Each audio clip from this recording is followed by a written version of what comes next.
10, the papal schism, or schism, who knows. Suffice it to say that the Pope is a pretty big deal in the Catholic realm of religion, pretty much the CEO of loving Jesus the most, but it is also a position of immense power, which means there is a lot of competition for the next one in line. Usually there is one reigning Pope at a time, but at one point there were 3 because there was so much rivalry. Between 1378 to 1417, there wasn't just one, not 2, but 3 rival popes, each with their own following of Sacred College of Cardinals. After 70 years of Pope Clement V living in Avignon, France, the Roman populace wanted a pope that was like at least Italian. Can we just get an Italian? When Pope Urban VI was elected, he proved so hostile that a bunch of cardinals went back to France and elected their own pope because the other one didn't count. They didn't like him. He thought he was voted in because people were afraid. They probably were. They elected Clement VII, who lived in France, so now there were 2 popes. 2 popes, as you can guess, had a disastrous effect on the church, so people were like, okay children, if you can't play nice, either both of you resign or we will pick one for you. The popes refused to concede because they were like,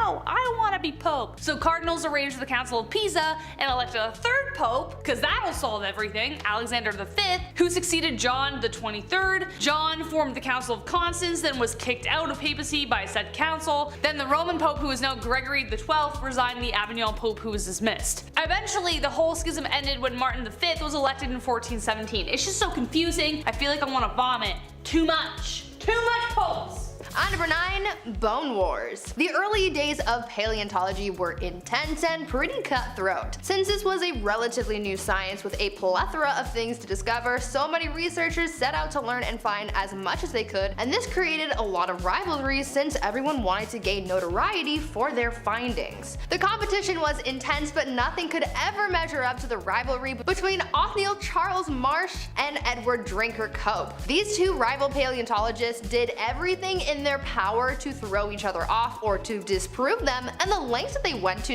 accomplish this was almost unbelievable. Both of them took off to Montana and Utah to dig up as many fossils before the other guy did, but they just didn't stop at digging. They each hired spies and saboteurs to get in the way of others' work, and they even tried to pass off fake skeletons as well. This is where we got the Brontosaurus controversy. One of the scientists had discovered the dinosaur known as Apatosaurus, and so the other one had to one-up him and introduced his own species named the Brontosaurus. The only problem with it though was the fact that it was a skeleton of the same dinosaur but with an intentionally placed skull from another dinosaur. It was a fake. This back and forth was intense in the scientific community and made for some pretty unbelievable stories. Number 8, the Man in the Iron Mask. It is kind of crazy that the story actually exists, and it could be nothing. It could have been some dude who had syphilis who didn't want anyone to see his but the world remains convinced that he was more than he seemed. The movie, The Man in the Iron Mask with Leonardo DiCaprio, John Malkovich, has one theory that the man was actually the twin brother of the king. But the true identity of the Man in the Iron Mask remains a 350-year-old mystery. But it happened! In 1669, a man was arrested and put in prison for 30 years and was held in the infamous Bastille prison in France until he died in 1703. He was never seen without a black velvet mask or an iron mask, it's also described. No one knew who he was or for what possible reason he was put in there. The likes of Voltaire and Alexander Dumas tried to speculate who he was, and more recently Paul Sonnino, a professor at the University of California, believed he was Eustache Dauger based on prison accounts and the guard. Dauger was in the prison at the same time as the masked man and was once transported in a chair covered so people wouldn't see him. But still, nothing has been confirmed, and I just think it's really cool and I like the speculation. At number 7, Valentinian I. You know when you see someone get really mad and a lot of the time there's that one vein in their head that just pops out while their face turns red? Well, that thing unalived someone once. That's right, a person once got so unbelievably angry that they died. Roman Emperor Valentinian I was known to be a pretty hot-headed guy, and during his monarchy he had rivals in Danube called the Quadi tribe. tribe. Valentinian was very invested in this rivalry, and they were in constant conflict with one another. In November of 375 CE, Valentinian received a note from the Quadi tribe demanding that they be left alone in peace, as they supply new troops to the army of Rome. On top of that, some Quadi troops also claimed that this whole feud between them and the emperor was because of the Roman forts that were built on their land. They even claimed that because of this, they weren't obligated to follow any of the terms of the Roman treaty, and that they could attack whenever they wanted. As you could imagine, hearing all this stuff from his rivals really ticked off the emperor. He got so mad that he started yelling at Quadi agents, and his yelling was so intense that a blood vessel in his brain ended up bursting, and he passed away shortly afterwards. Number 6, the Great Emu War. I thought this event was a joke for like a very long time, but like many on this list, it actually happened. It all started in 1932 when a large emu population began devastating farms. Many of the farmers were ex-soldiers, and after the devastation persisted, petitioned for military aid to defeat the pests. Keep in mind that emus can grow as tall as like 6.5 feet and have really sharp claws. They're fierce. We didn't know how fierce until the Minister of Defense, George Pierce, deployed troops and expected to eradicate the pests, I don't know, very quickly. But they were in for a surprise. They vastly underestimated these killer cunning birds, as they soon proved impossible to hit with machine gun fire. They just like barreled forward like Superman getting hit by bullets. Like they were like, it didn't even matter. They would get hit and then just keep running. They were so fast that even their vehicles couldn't keep up with them. It's so funny. Within a week, the military gave up and they killed only like 50 to 200 emus out of like 20,000 of them. George Pierce earned the title of Minister of the Emu War. What a way to go. Eventually they did try again later that November, which resulted in 284,700 deaths of emus between 1945 to 1960. But dang, that is some pest control. But we all know that girl on TikTok who has like emus and she like puts her hand out when they try and hiss at her. They needed her. She would have just like dummied the whole population and they would have followed her like the Messiah. Number 5, Fear the Dead. With The Walking Dead on their 47th season, I think it's time to take a peek into zombie history, shall we? And find out where this grim idea really started. Well, it's certainly not a new one, I'll tell you that for free. As far back as the early 1300s, residents were buried in the village of Warren Percy, where archaeologists discovered them many moons later, and they discovered marks on their bones. Cuts, burn marks, you name it. Apparently this was all done after they had passed away. But why? Scientists believe that these injuries inflicted after their untimely death were to prevent them from being reanimated, you know, coming back to life and haunting your village. To keep them in their graves, of course. Unless this dude did something to piss off an entire village that much, they were clearly afraid of this corpse coming back to haunt them. Number 4. Studia Generali. This period also saw the birth of what we call the modern university. This was a culmination of material translated and taught to provide a new infrastructure to scientific scholars. Some of these new universities were registered by the Holy Roman Empire as an institution of international excellence, giving it the title Studium Generali, or better known as Studia Generale. Most of the early Studia Generale were discovered in Italy, Spain, England, and France. These places of study were considered the most prestigious places of learning in all of Europe. I bet you the school hoodies were still so expensive. Just someone's old textbook with a mustache drawn on Marcus Aurelius. The listed number of institutions began to grow as new universities were founded throughout Europe. As early as the 13th century, scholars from the Studia Generali were encouraged to speak and lecture courses at other institutions within Europe to share documents and information, which led to the current academic culture seen in modern universities today. It's a TED Talk, come on. There had to be one cool professor back then, like the guy who lets the class teach itself, orders pizza, has tenure, and hates the monarchy. Number 3, medieval taverns. Say you want to grab a pint with the local lads. Where do you get an IPA in the Dark Ages? Where do we get a 6-pack of Arthurian ale? Well, this is the medieval ages, so instead of venturing through the woods to hopefully maybe find another town, just ask thy neighbor. That's right, in the Middle Ages, you could brew your own ale. No problem, no one's asking any questions. Give it a shot. In the late 12th century, baking bread was not freely permitted, but making ale in your basement was. I guess that's great. So the higher ups, the noble lords, they wouldn't care if you made ale and had a block party. But if you made a weak ale, or it was improperly measured and then distributed, then, and only then, do you get a fine. Arrest this man at once. Number 2, St. Patrick. St. Patrick was a 5th century Roman British Christian missionary and bishop in Ireland. Also known as the Apostle of Ireland, although he is the first apostle, having lived prior to the current laws of the Catholic Church.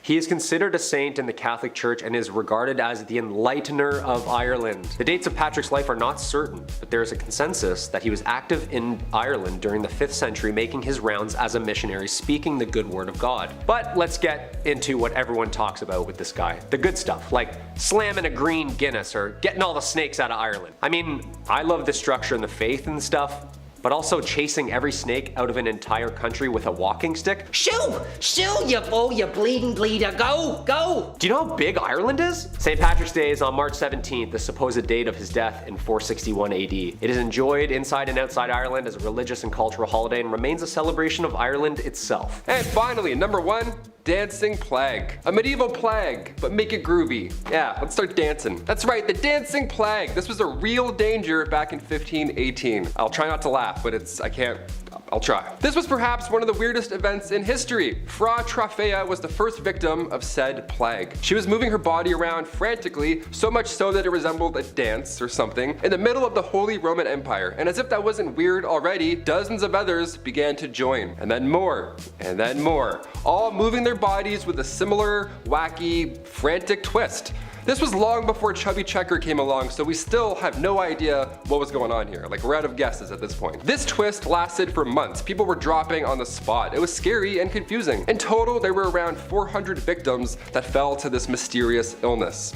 That's a lot of deaths. That's a lot of real deaths. This was documented in 16th century historical records, so I don't think the story is made up per se. No one would make this up. It's terrifying. A Catholic saint at the time, Saint Vitus, was believed to have the power to curse people with said dancing plague. What an amazing power also.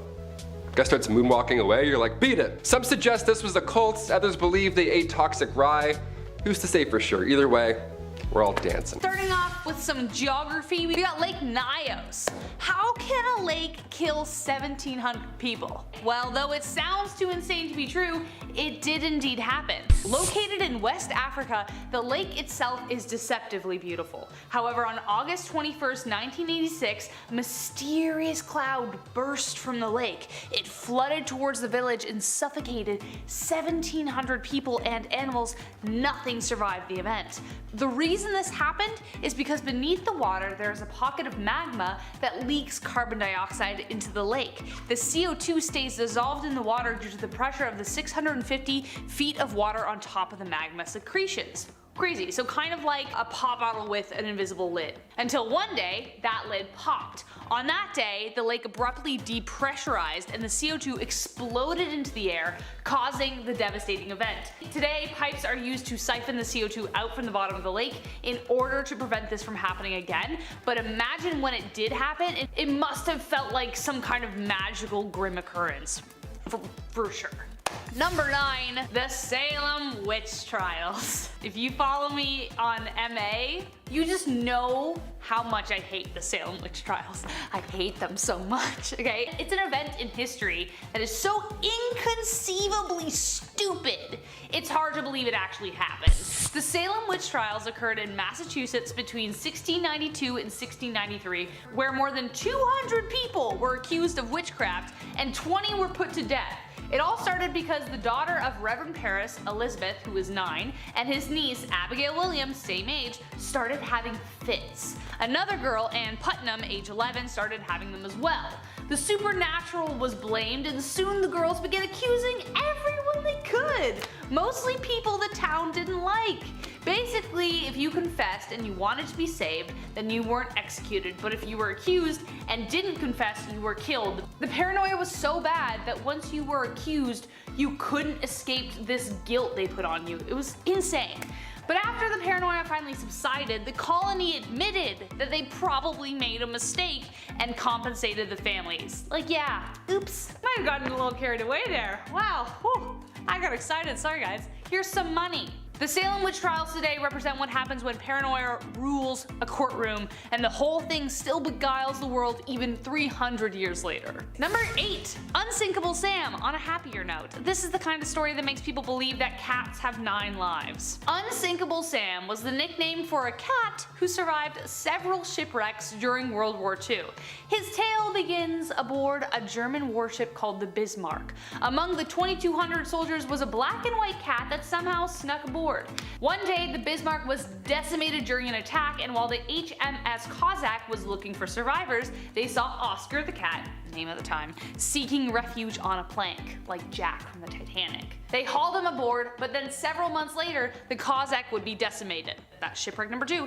This time, it was the HMS Ark Royale who spotted him and was then dubbed the name Unsinkable Sam. And then, shipwreck number 3, months later, as you can guess, the Royale was torpedoed, and once again, Sam was saved by the HMS Legion of the British Royal Fleet. Finally, this seafaring feline retired to land and later died in 1955. Number 7, Nelly Bly. Nelly Bly is a woman right out of a Jules Verne novel. In fact, you would think so if she hadn't met the man himself. In 1889, Nelly Bly took on a record-breaking voyage by traveling around the world in just 72 days. Her means of travel included a train, a steamship, a rickshaw, horse, and donkey. Her goal was to beat the fictional record set by Verne's hero Phileas Fogg in his 80-day Odyssey. An event like this already appeared as a myth to the men of the time. Her editor at the New York World nearly refused to send her because her gender would make the trip impossible. No one but a man could do this, he told her. Very well, she replied. Start the man and I'll start the same day for some other newspaper and beat him. He backed down, and eventually Nelly was on her way, turning fiction into reality. Number 6, the Black Museum. No, I'm not talking about the Black Museum episode of Black Mirror, but honestly, not too far off. People have done some pretty vicious things to their enemies. There's a long list, but imagine turning your enemies into a permanent dinner guest. Because that's exactly what Ferdinand I of Naples actually did. Though everyone thought he was going to be a great king, he actually ended up being pretty psychotic. He would invite his enemies over for dinner, and while they gorged on pheasant, he would take them out, either the old-fashioned way, or literally throw them out of a window. He would then retrieve and dress the bodies and stage them. He called it his Black Museum and would invite new acquaintances to view it so they would know exactly who they were dealing with, so not to mess with him. What a psycho. Number 5, fake France. Towards the end of World War I, Paris was tired of, seeing their city of love get blown to smithereens, as one would. So they figured, you know what? Let's try and fool those Germans, right? Let's try and do some trickery. Let's just build a fake Paris and then shut out all the lights. And it worked. Yeah, they psyched them out. They created a decoy, a very large decoy. The life-size stunt double was posted up only a few miles west of the actual city in order to protect it. This tiny town called Masons Lafayette, now of course it's looking a lot more full than it was when it was, a hollow shell of a fake town. Now it's a tourist area. There were once 3 different zones set up around the real Paris. Zone A was northeast of the city, had fake train stations, mimicked a suburban region of St. Denis, but it had a big fake Gare du Nord train station, right? That was the main pull. Like, hey, come on, we're looking nice and hopeful, come attack us, and it worked. Zone B, northwest of the city, that was Masons Lafayette, the main fake Paris, right? And Zone C was the industrial area, just east of the city. They had massive factories built with, obviously nothing inside of them. This sounds pretty Home Alone when you think of it, but these missions only happening overnight, creating a light show with some big fancy props isn't a bad idea. It's gonna save a lot of lives and money. Lights were carefully spaced out so it looked like a breathing city from above, and they fell for it, for some of the time. They Looney Tuned the Germans, and it worked. They're like, yeah, it's Paris. Hit that really fast, it's good. Number 4, space junk. In 1961, John Glenn would become the first astronaut to successfully orbit in space. He lapped the Earth a couple times with the help of Friendship 7, NASA's command mission pushing ever closer and closer to the moon. While in space, Glenn and fellow crew noticed tiny gold particles that shone like fireflies. Quote, this is Friendship 7, try to describe what I'm seeing up here. It's a big mass of some very small particles that are brilliantly lit up like they're luminescent. I never saw anything like it. They're around a little, they're coming out of the capsule, and they just look like stars, a whole shower of them coming over. They had come to the conclusion it was liquid from inside the capsule and the suits leaking out. And that liquid was urine. Not aliens, not fireflies, not disintegrating ship, frozen pee-pee. Yeah, guess drinking all that Tang all day. Glenn flew on Discovery in 1998 and became, at age 77, the oldest person to fly in space. At the time. Damn Shatner. Number 3, Project MDXX. If you've seen Project X, this one's gonna ring a bell or two. About 500 years ago, yep, you missed it, in 1520, for 2.5 weeks in June, both England's King Henry VIII and Francis I, two of the greatest monarchs in Renaissance Europe, they both threw a joint birthday party that lasted 18 days, and it only cost about $19 million by today's standards. Nice. I went mini putting for my 8th birthday. That's why I called it Project MDXX. The numerals in the year, yeah, you get it, not bad. Not only was this a chance for them to celebrate their friendship, but it was also a chance for them to try and outdo one another and continue to show off. So for this huge bash, for starters, around 12,000 people showed up and gathered in the fields of the northern tip of what is now France. All tents, costumes, decorations were all gold embellished. Guests were fed 29,000 fish, 98,000 eggs, 6,400 birds, 2,200 sheep, and 216,000 gallons of wine just to wash all that clout down. On top of that, there were jousts, wrestling matches, elaborate mask parties. I have FOMO just talking about it right now. The two kings both wanted to outdo each other, but there were rules put in place beforehand. These kings could not compete with one another during the celebrations, right? So instead they tried to outspend each other in a nice way. They're like, oh yes, look at all of my gold. No, look at all my gold. We love blowing all of our resources in 2.5 weeks. Nice. Looking good, guys. Keep it up. Number 2, Olympic arts. In the early 20th century, the Olympics were getting creative, literally. Hundreds of years of blood, sport, and victorious games, and people were looking for some new events. 1912 Summer Olympics, they decided to add official awarded medals for painting, sculpture, architecture, literature, and music. Alright. One rule though, they had to be of Olympic sport nature. Paintings of people boxing, sculptures of people whipping discs around, and of course a couple doodles of some dudes playing rugby. Which won Gene Jacoby 2 gold medals. Of course, these were Olympic grade pieces of art, so you know they were the best of the best. Of course, you could compete in both sport and art. American athlete Walter Winans took the podium after winning gold in sharpshooting, and also the very first gold in sculpture. Yeah, lovely. He made a little bronze horse pulling a chariot. Isn't that nice? People just taping up their wrists, mouth guards in, and you're just sharpening your pencil. Hey, how are ya? About to draw. Good luck. And finally, number 1, Jurassic Timeline. Alright, this one goes out to all the T-Rexes out there. If you're watching, hit that thumbs up with your little hands. Nice big reach. Hit that subscribe button. When we think of the times of the dinosaurs, we tend to think of all of them roaming the planet at one time, and then a meteor hit, and then they were all toast. But that is certainly not the case. It's a little shocking, but here's our timeline. Dinosaur communities were not only spread apart by geography, but also by time and the age of the dinosaurs. For one, it lasted so long that it included 3 separate geological time periods. It's a long time. Fun fact, there is more time separating the Tyrannosaurus rex from the Stegosaurus than there is separating the Tyrannosaurus rex from humans. Yeah, that's how long ago dinosaurs have been kicking, or not kicking rather, you know what I mean? We can't comprehend this time. Like, this is so far away, it doesn't even make sense. We think of the ancient Egyptians and we're like, oh, that's, I don't know. Dinosaurs? Stegosaurus, you know those herbivores with the plates on their back and the spiky tails? They always do this and take out your cars, whatever, Jurassic World, I've seen it.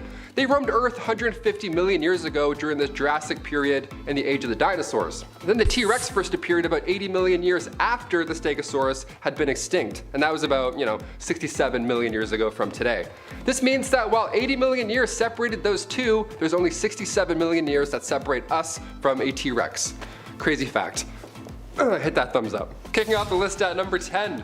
Boiling. Whenever I get in a bath that's too hot, I think of the medieval times. I can't help it. I can't believe this was once a real thing. I get chills thinking about it. Either water or oil would be used for this ancient punishment. To die by being boiled, that was reserved for those who poisoned others. So if you have any vials of poison, toss it. Don't do it, man. Trust me. In 1531, the time King Henry VIII was running the show, they made boiling a capital punishment. So poisoning somebody back then was equal to treason. Therefore, it was agreed you should be boiled slowly in front of a room full of people. I would say that's the worst, but I know what's also to come on this list. Number 9. water. Taking a step away from the worst physical thing one could possibly go through, let's take a look at how far the mind will go before it too breaks. Sensory deprivation is still around today. In fact, there's many who pay for it. Yeah, they lie in a dark tub full of salt, then they float and listen to Childish Gambino. It's a magical experience. Your senses are powerful, especially combined with water, so this dripping machine, this old water punishment, that was just all bad. You had ice cold water dripping on your forehead and your face over and over for hours and hours. Drops would be at different random times so you can predict it as well. My toes are wiggling while I'm talking about this. This is making me anxious right now. In medieval times, they would tie you down and then using a horn, a big ass funnel, they would pour 9 pints of water down your throat. So water is horrible in many ways. Number 8, fire. Can't talk about medieval punishments without mentioning this witchy classic. Commonly practiced in Babylonia and ancient Israel, then later on in Europe with the classic witch hunts, burning at the stake didn't come from churches, like many believe. They didn't call the shots there at all. That was mainly how small towns settled local beef. Yeah, by burning at the stake, instead of just like a fist fight at the park. Burning at the stake came in full swing way back in 1431 in France. French disbelievers like Joan of Arc, they were burned at the stake. It was crazy that they actually did this as a form of punishment. This is one of the worst medieval punishments, and believe me, there's a little bit of a silver lining here. It was quicker than most. Sometimes. Gunpowder was sometimes used so that the burning and stuff would be much faster and brighter and louder and much more horrible. A lot worse on paper, but a lot faster. So honestly, I think it's better. History is insane. Another red hot punishment used in medieval times was when the accused had to hold a red hot iron bar and then walk a few steps with it.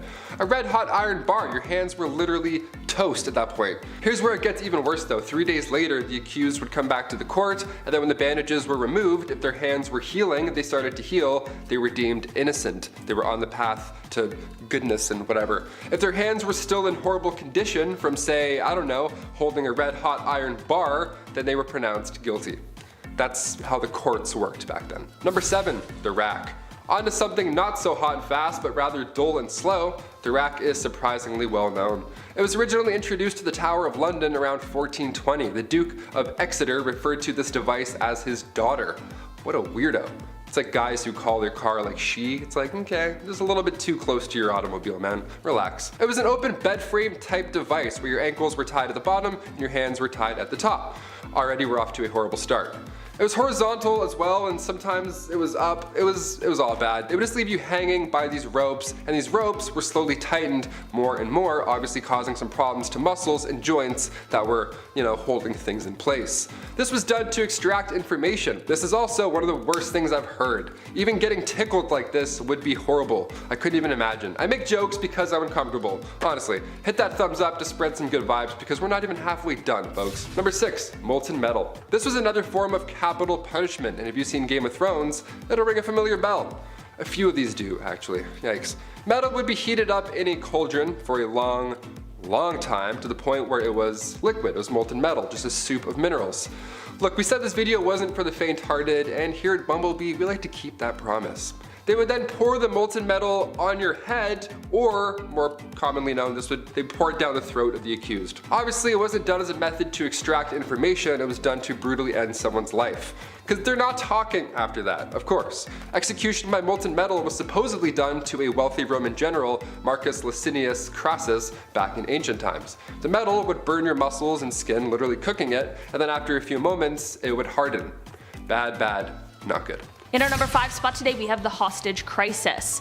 In 1980, America saw Ronald Reagan win the presidential election over former President Jimmy Carter, but there was a crisis going on that was taking the attention of Americans everywhere. The Iran hostage crisis is well known in American history, and it began on November 4th, 1979, when 52 American diplomats and citizens were held hostage by a group of militarized Iranian college students who took over the US Embassy in Tehran. The 444 days these Americans were held hostage is something I'm sure a lot of Americans learned about at some point or another, but the release of the hostages is what sometimes gets a little murky in the history books. The hostages were released on January 20th, 1981, which was the day that Reagan was inaugurated. There were people who believed that the hostages were released because Reagan was simply just more powerful than Jimmy Carter.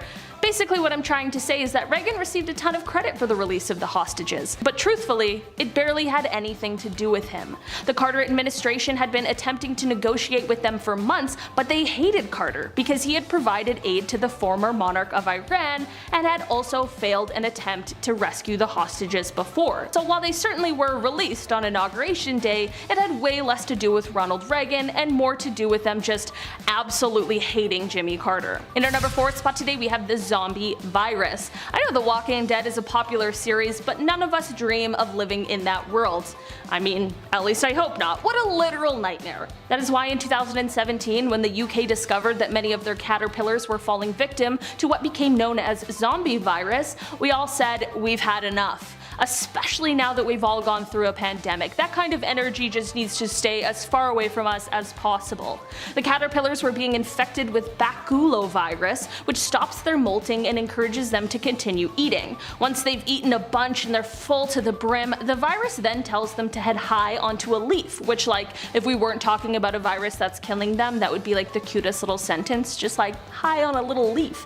Anyway, it's not cute and it's sad. Basically, once on their leaf, if a bird doesn't snatch them up, warning, this is kind of gross, their body liquefies and explodes, and then the virus is spread onto the other caterpillars below. Yeah, see, let's all move on and forget it ever happened. The caterpillars are good, everyone's fine. In our number 3 spot today we have the Prohibition poisoning. I'm sure most of us learned about the Prohibition at some point in school, which of course was the outlaw of the consumption of alcohol, which was done with a ban being placed on the production, importation, transportation, and sale of alcohol by the US government from 1920 to 1933, but it's just as well known that this ban certainly did not stop people from producing or consuming alcohol. It was just done in sneakier ways. The black market for alcohol was booming as people began to drink redistilled industrial alcohol instead. This is all pretty well known, but one super sketchy thing that is definitely less well known is something that government agencies did to curb the black market sales of alcohol. Basically, they poisoned the industrial alcohol that was being repurposed for drinking, and not just poisoned in a way where the drinker would get sick, which is already horrendous enough, but they poisoned the alcohol with lethal chemicals. It is thought that by the time the Prohibition ended, at least 10,000 people died from this. This event is still one of the strangest and deadliest decisions made by government officials. In our number 2 spot today we have the Triangle Shirtwaist Factory Fire. New York City's Triangle Shirtwaist Factory Fire in 1911 was an unbelievably terrible incident that led to changes being made for factory workers in America. The Triangle Shirtwaist Factory was located on the 8th, 9th, and 10th floors of a building in Greenwich Village, and it of course was where shirtwaists were being made, which we would now call a woman's blouse. I call this place a factory, but it was definitely more like a sweatshop, and the employees were mostly comprised of young women. So, like I mentioned before, in 1911 there was unfortunately a fire that broke out on the 8th floor, and because of the cramped and unsafe working conditions, the fire ended up claiming the lives of 146 people that day, which is just horrible. After more details came out about the incident and how terrible the working conditions were, protests broke out all around the city. People began demanding better for the women who had to work in these kinds of places. Like, just as an example, the doors to the stairwells and exits were locked so that employees couldn't take unauthorized breaks. How unbelievable is that? And the worst part is that the owners of the company, who were largely responsible for what happened that day, basically just got off scot-free. In our number 1 spot today we have internment camps. This is something that might be more well known than I think it is, but in my Canadian education it wasn't something we talked about at all, which is kind of shocking. During World War II, President Franklin Roosevelt signed Executive Order 9066, which would cause 117,000 Japanese Americans to have to give up their homes, jobs, and businesses and move to internment camps. This was due to the fear of espionage after Pearl Harbor. This was truly one of the worst violations of civil rights in the 20th century, and the government didn't apologize for it until decades later, but they cited national security as the justification for their actions. Unfortunately, this was only the beginning, as other countries began to follow suit, with Canada, Mexico, Peru, Brazil, Chile, and Argentina all having their own versions of the same kind of atrocity. It is very surprising to me that this isn't something that is discussed more often, as it of course is something that would prove detrimental to the Japanese American community for decades to come. Number 10. Treaty of Verdun. The Treaty of Verdun, or also known as Traité de Verdun, was a contract agreed on in August 843 in which divided the Frankish Empire into 3 kingdoms among the surviving sons of the Emperor Louis I, the firstborn son and heir of Charlemagne. Long story short, all the grandsons were all at civil war with each other about who was getting what did Grandpa promise. The treaty followed shortly after almost 3 years of wars between the brothers. It was the first in a series of partitions contributing to the dissolution of Charlemagne's empire, and it is seen as a blueprint in which modern societies are based off of. Basically, the brothers all had to split what their grandfather had decreed his own into land. Lothair the First, coolest name, Charlemagne's eldest son, received Francia Media, or the Middle Frankish Kingdom. Louis II received Francia Orientalis, or the East Frank Kingdom. And Charles II received Francia Occidentalis, or the West Frankish Kingdom. You and I both know the youngest got the most. Come on, I'm just gonna say it right out. Everyone likes to talk about the eldest son this and the eldest son that, but we all know the baby gets whatever they want whenever they want, don't they, huh? I'm looking at you, Taylor. Come here, man. It's true, man. The baby gets everything. Middle child? This guy didn't even exist growing up. Didn't hear from him. Number 9, Underground Castle. Big Ched and I are currently replaying Ocarina of Time, so in honor of Hyrule, I gotta include this medieval castle. It was once a residence during the reign of King Henry III. This castle was actually discovered recently underneath a prison yard back in 2015. The old prison castle, we love those. Shawshank Redemption 2, Medieval Edition. Super recent discovery. Archaeologists discovered walls of a castle underneath the basketball court in southwest England at a former prison. Yeah, dudes were shooting threes over top a kingdom and they had no idea. How amazing is that? This was the same castle that played part in the mid-1100s during England's Civil War. The castle actually fell later in the 1400s, and the prison was built on the grounds later in the 1700s until it closed its gates forever in 2013. And then we were shooting threes and then we discovered it, of course. If I was a ghost haunting these grounds, I would make every shot miss. Easily. I would just float near the net, tap the ball away. Like, nice try. Back to prison. Number 8, stonemasonry. So we all know about who wrote what and who translated what to what text and which language while writing what play, which was based on who. But who built all this stuff? When we think of the Dark Ages, we can't forget the megalithic Leviathan stones carved and molded together to create the enormous Gothic castles and cathedrals that are still standing to this day. How did people do it back then? Well, masons in medieval England were responsible for building. Masons were highly skilled craftsmen, and their trade was primarily used in the building of castles, churches, and cathedrals. There were 3 main classes of stonemasons. There was the apprentice, the journeyman, and the master mason. So what would a medieval construction site exactly look like? Well, of course, there's the master mason. He's usually the head and the overseer of the work, and he's the most skilled of the tradesmen. This is like the head honcho on site. We've all seen this guy walking around site. He's always angry, he's always yelling, "Hey, who's got the plans? You, give me those. What are these? Backwards, you idiot. I'm gonna put the window down there." So how did they exactly chisel out all of these castles from one giant rock? Well, they didn't. The stone had to be quarried first from quarrymen. These were not masons. Their job was to get the stone for the masons to work on out of the ground. Local stone was used first, but occasionally stone could travel vast distances, even from other countries. So I gotta drag that boulder there all the way to Scotland? Okay. Some of the most beautiful architecture ever created can be still seen across Europe. The amount of time and skill it took for these people to have designed, constructed, and chiseled such megalithic sites still baffles me. I'd be trying to read the plan still. Oh, that's north. I got it. We're good. Number 7, apple bobbing. In a time where bodies were literally piling up on the side of the road, I can't believe we got apple bobbing out of the whole ordeal. That's crazy. It seems like ill timing, but it is the Dark Ages. What can you do? Apples historically have always been a symbol of importance. The Greek golden apple started the Trojan War. Snow White's poison apple was a symbol of importance in literature and all that good stuff from growing up. And in the Middle Ages, apples were viewed as a symbol of romance and fertility. These things have roots, pun intended, of course. In medieval times, bobbing for apples was flirty. It was their version of speed dating, dare I say. What happened was all the leftover apples from the big harvest were then put into a big bucket. Each apple had a villager's name on it, and then maidens would have 3 chances. 3 chances to grab that apple with their teeth. 3 chances to win a date with the English Tad Hamilton. What a weird time. Can you imagine if this was in Game of Thrones? Reek is just shivering for 2 seasons, bobbing for Ramsay's Bolton apples. We're like, medieval times were dark, holy shit. Number 6. The feudal system, aka feudalism, was a form of structure system existing in medieval Europe in which people would work and fight for nobles who gave them protection and land in return. A social, political system in which landowners would contractually bind tenants to exchange their goods, loyalty, and simple space for safety and comfort within the laws of those ruling. Basically, this is like our renter's agreement now. I'll give you a place to stay and some heat. You give me an unfathomable and overpriced amount of shillings for these extremely low ceilings. Yeah, talk about crooks, man. This system stayed in place for more than 1,000 years and managed to fizzle its way out of society somewhere in the 15th century. Not just anybody would ask to be signed to this deal. There was structure and there was order. There was a lord, aka the landowner, aka your landlord, allowing vassals, aka tenants, to rent the land by providing services, especially military services. Yeah, you can stay here, but once in a while we're gonna need you to dump a bunch of boiling water and over that wall. Is that cool?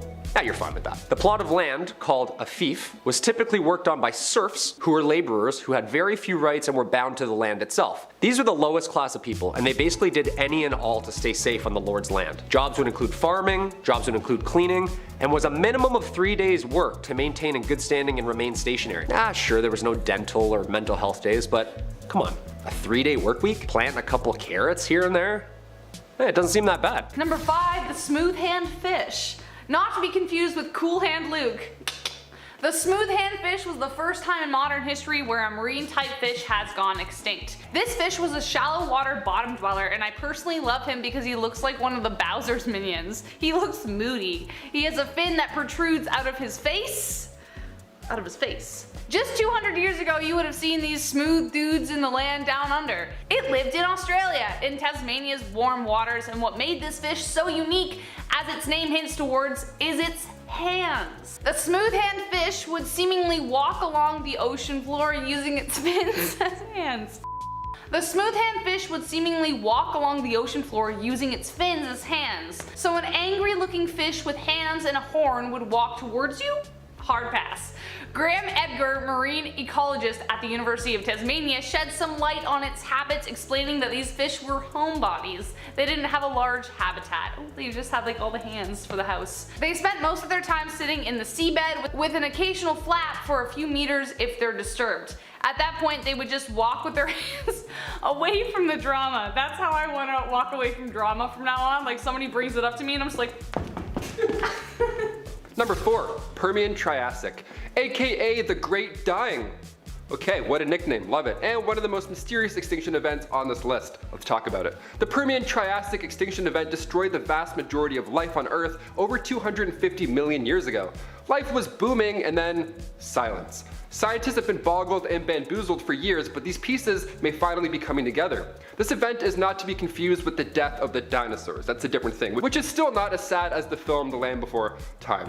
No, this was an event so great that trees, plants, lizards, proto-mammals, insects, fish, mollusks, again, always mollusks, and then microbes didn't see coming. No one saw this coming at all. 9 out of 10 marine species, 7 out of 10 land species just entirely vanished. Scientists discovered this event by evaluating fossils and sedimentary rock. While all the previous layers were teeming with life, there was a brief period where it all vanished, like a hamburger without toppings or tartar sauce.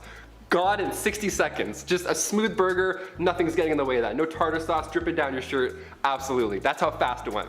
There are 2 explanations in the running. One was that it was due to a massive volcanic event, and 2, of course, an asteroid. But so far there have been no traces of either. One hint is the massive anomaly in Wilkes Land, Antarctica. NASA spotted gravitational changes which indicate an object of immense size sitting in a 300-mile wide crater. A massive object over 151 miles across and dives about 2,700 feet deep beneath the ice could be the massive rock that reset the world 250 million years ago.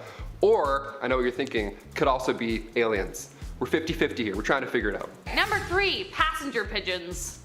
Commonly confused with the mourning dove, the passenger pigeon once ruled the skies over Canada as recently as the 19th century. They're quite similar to the pigeons we see today, only instead of being aggressive and covered in mustard, they were quite graceful. Billions of these orange beauties painted the skies, and rumor has it they would fly in flocks so large it would block the sun out for a couple hours. Flocks that block. But only a few decades passed and the passenger pigeons are no more. What happened? The very last passenger pigeon was Martha. Oh, Martha. She passed away in the Cincinnati Zoo in 1914, so we took a look at her DNA to see if Martha held any secrets to their extinction. They discovered Martha had a low genetic diversity for such a growing population. Natural selection and hunting eliminated arguably the coolest looking bird out there. Number 2, the Sixth Extinction. Remember the book Rachel told me to mention? Well, here it is again, it's that good. Here's a big question no one is ready for. Are we part of the Sixth Extinction? Is it happening right now? In the past, asteroids and ice ages have all caused massive extinction events, but after human beings invented the wheel and discovered fire, things started to change. In the 1800s, industrialization drove up extinction rates and continues to do so. Based on this list alone, we know how much human beings have played a role in extinction events of the past. Have we created one that we can't stop? According to Elizabeth Kohlberg, across the world, scientists are monitoring what could be the largest extinction event since the dinosaurs. That's right, the way human beings interact with the environment and affect biodiversity could be more deadly than an asteroid hitting the Earth. Come on, we gotta wake up. With an ever-climbing list of endangered species, Kohlberg and the world asks this question.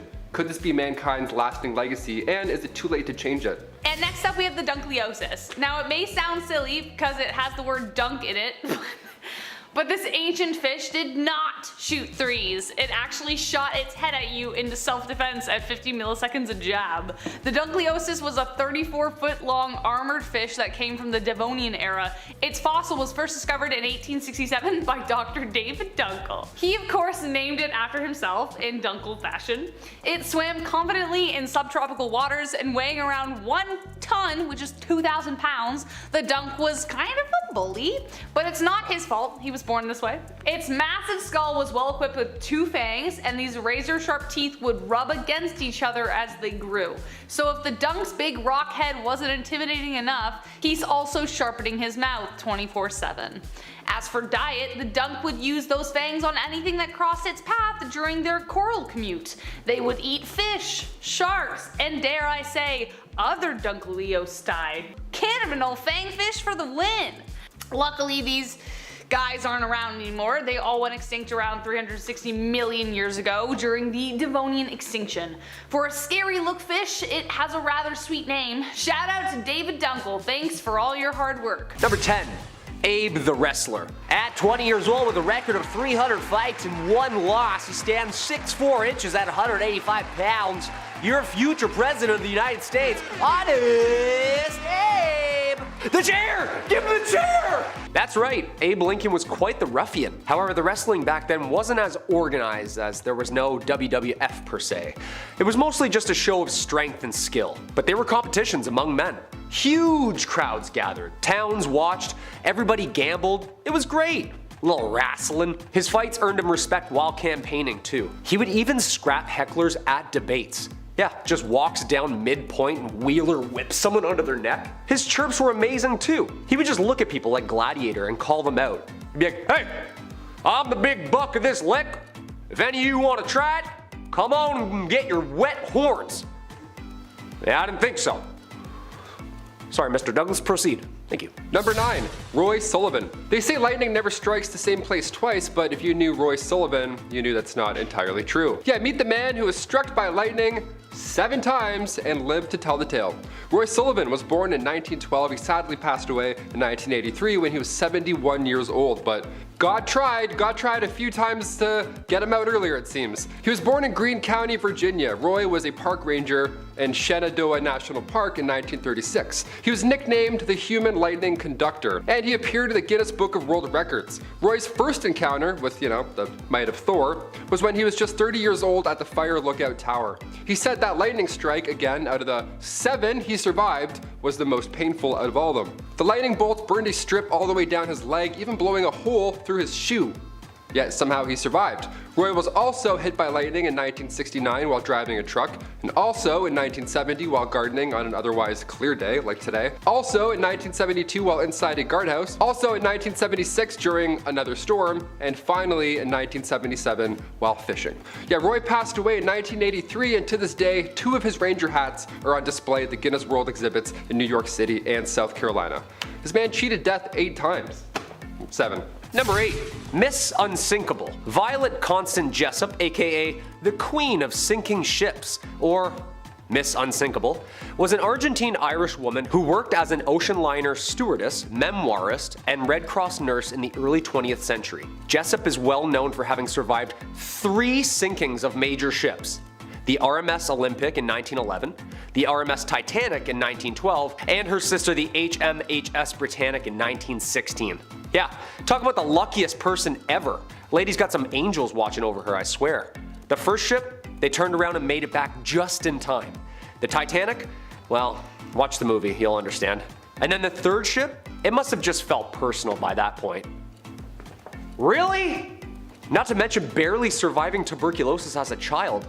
This woman is truly a saint. Returning to work after all those accidents, dedicating her entire life to the Red Cross, trying to save others. Sadly, she passed away at 83. Number 7. Lost at Sea. The Robertson family, they're quite a historical one. Strap in, folks. Back in 1971, Dougal, Lynn, and their 4 children, Anne, Douglas, Neil, and Sandy, all set sail on what was planned to be a trip around the world. It sounds magnificent. Our family saw a movie once. Aboard their 13-meter boat, the Lucette, they traveled through the Caribbean and then across the Panama Canal to the Pacific, right? That was their trail.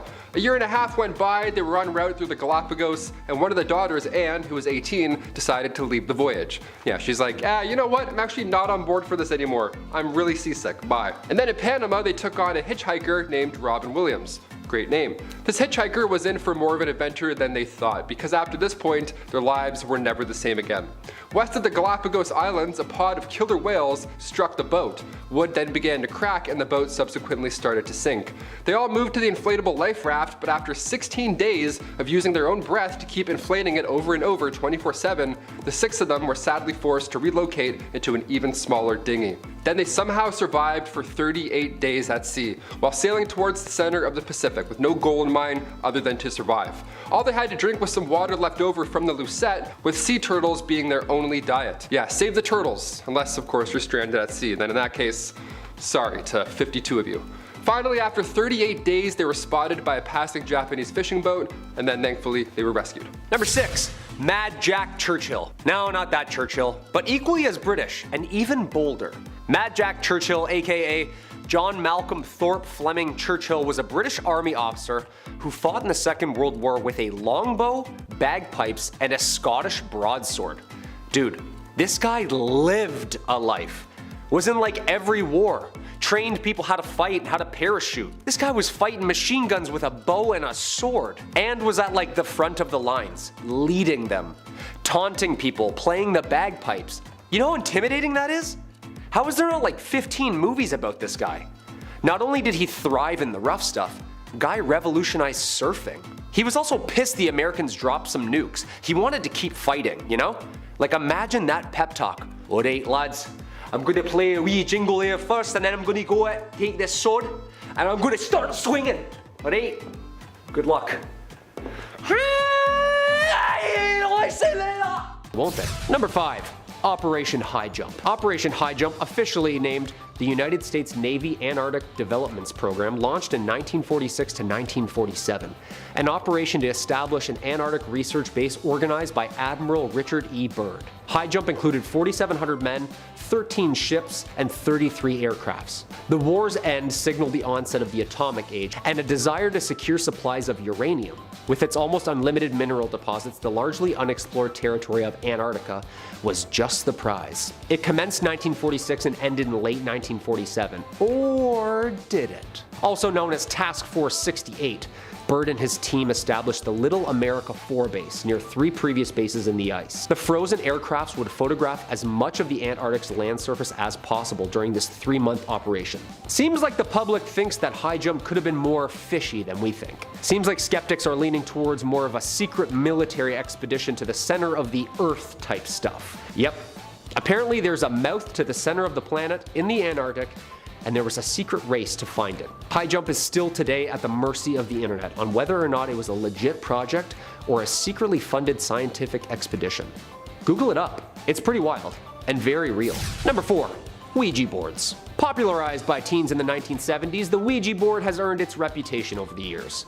Created almost 100 years before its heightened popularity, the year is 1891, and as the first ads started to appear in papers claiming, quote, Ouija, the wonderful talking board, the title from a Pittsburgh toy and novelty shop.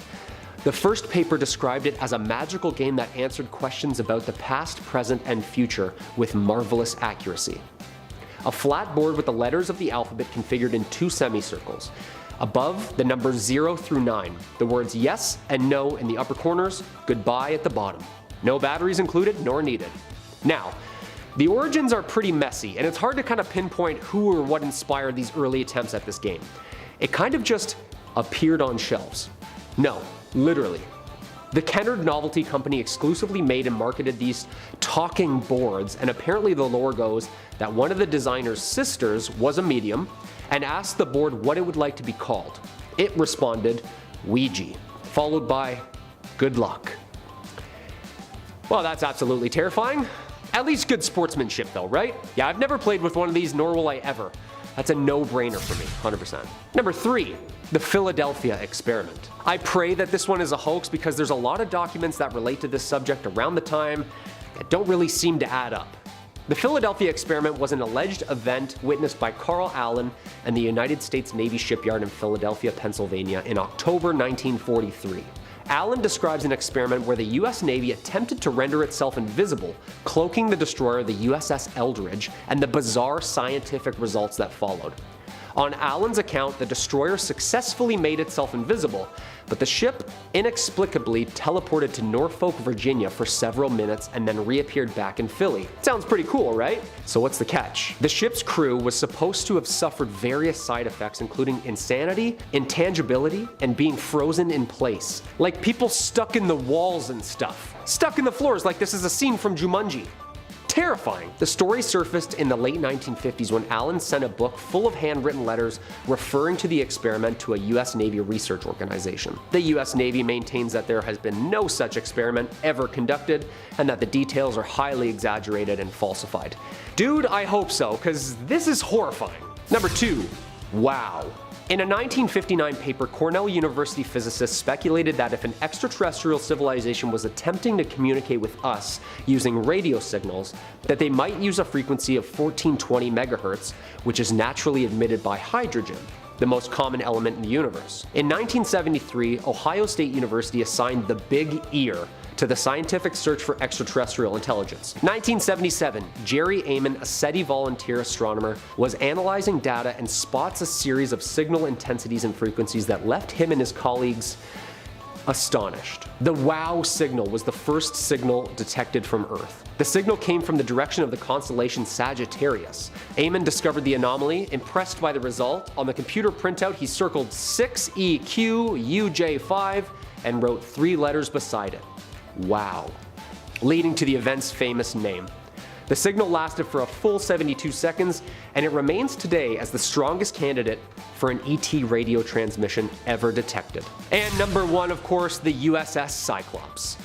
Launched in May of 1910, the USS Cyclops was a Proteus-class collier built for the United States Navy, a huge cargo ship designed for transporting coal. In 1918, the cursed vessel left Rio de Janeiro, heading for Barbados, right around a certain dangerous triangle.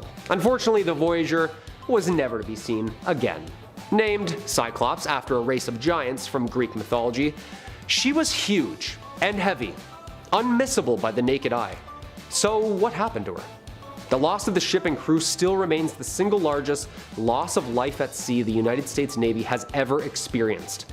Funny thing is, it went right through the Bermuda Triangle, a place where magnetic compasses stop working, ships are never heard from again, and of course the military still refuses to operate and research. Skeptics are quick to say aliens and black holes, but the magnetism surrounding the Bermuda Triangle cases might be a logical explanation. I think they still owe us some explanations, no? I'm looking at you, Freedom of Information Act. In our number 10 spot today, we have lobotomies. Did you know that it used to be common practice for people to just get a part of their brain cut out? Okay, well maybe not common, but it wasn't as uncommon as you would hope.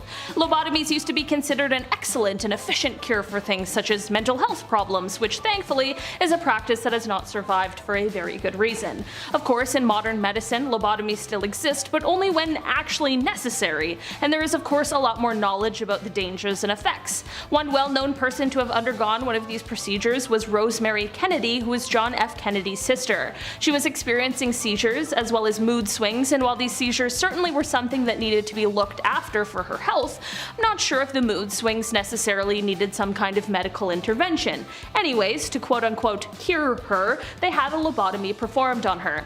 This procedure left her with the mental capacity of a 2-year-old, and she could no longer speak or walk properly. After this, she spent most of her life hidden away, and it was thought that her family did this because they were ashamed of her, which is both horrible and so sad. In our number 9 spot today, we have the posthumous execution. Okay, so this is something that has actually happened more than once, but I just found out it's happened at all, and I'm both slightly confused and absolutely disgusted at the idea, so I needed to share one example with you guys. So there was a man named Oliver Cromwell, who Wikipedia describes as, quote, an English general and statesman who, first as a subordinate and later as commander-in-chief, led armies of the Parliament of England against King Charles I during the English Civil War, subsequently ruling British Isles as Lord Protector from 1653 until his death in 1658. So in 1658, Oliver passed away fairly suddenly, and his son Richard became Lord Protector, but because he now had a power base in Parliament or the army,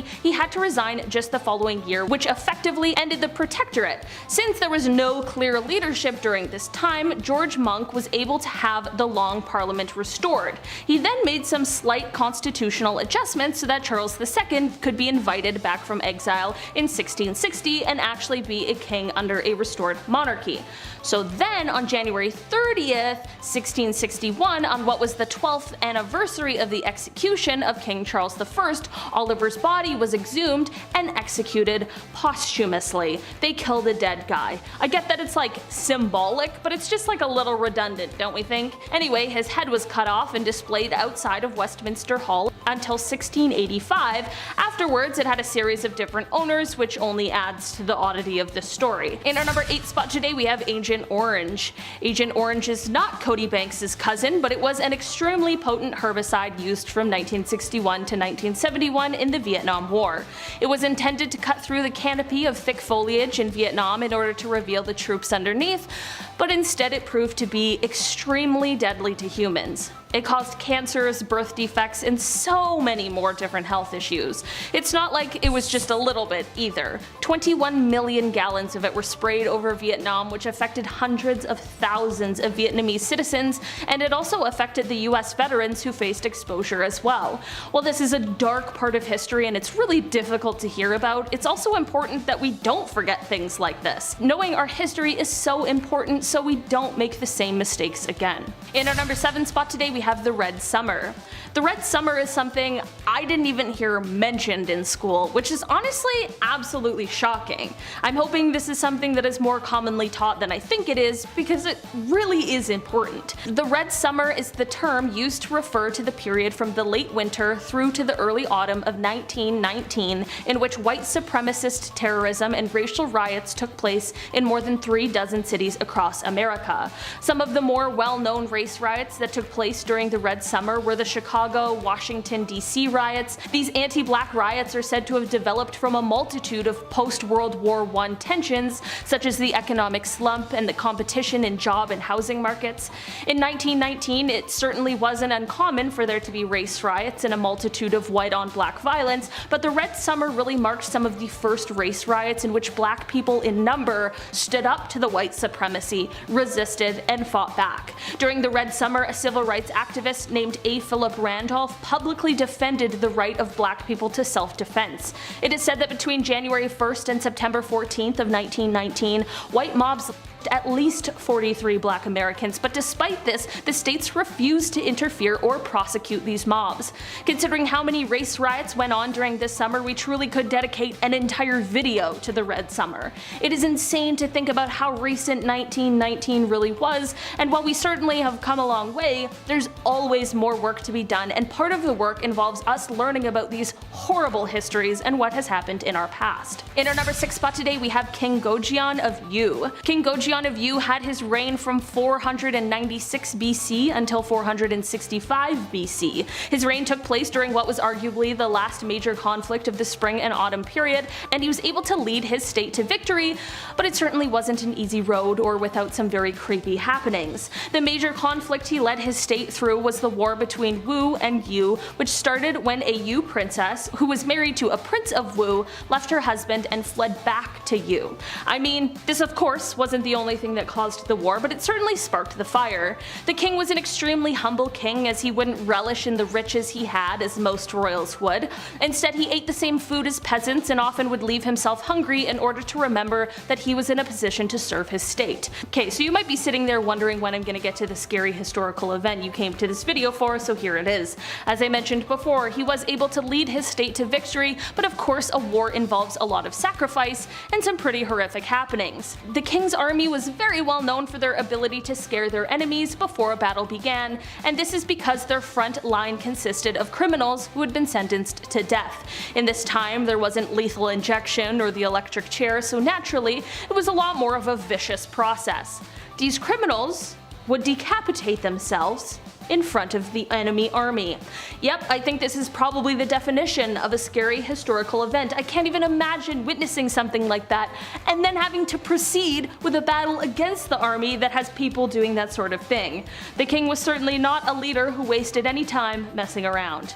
Number 5. Nano robots. Does anyone remember the first Agent Cody Banks movie where the villain installs these evil nano robots and ice cubes, but they're not evil, he just uses them for evil? Initially the tech was used for good, right? To help clean up oil spills, for instance, but that's where my mind went when I learned this. According to the Massachusetts Institute of Technology, MIT, they have created cell-sized robots that can navigate and detect issues in their environment. Now imagine that the environment is actually your lungs or your liver or your veins or your eyes. This gives scientists hope that a future where disease detection doesn't take months of waiting in line, just mere minutes. The aim of these nanobots is to help detect infection or disease within the body before it even shows.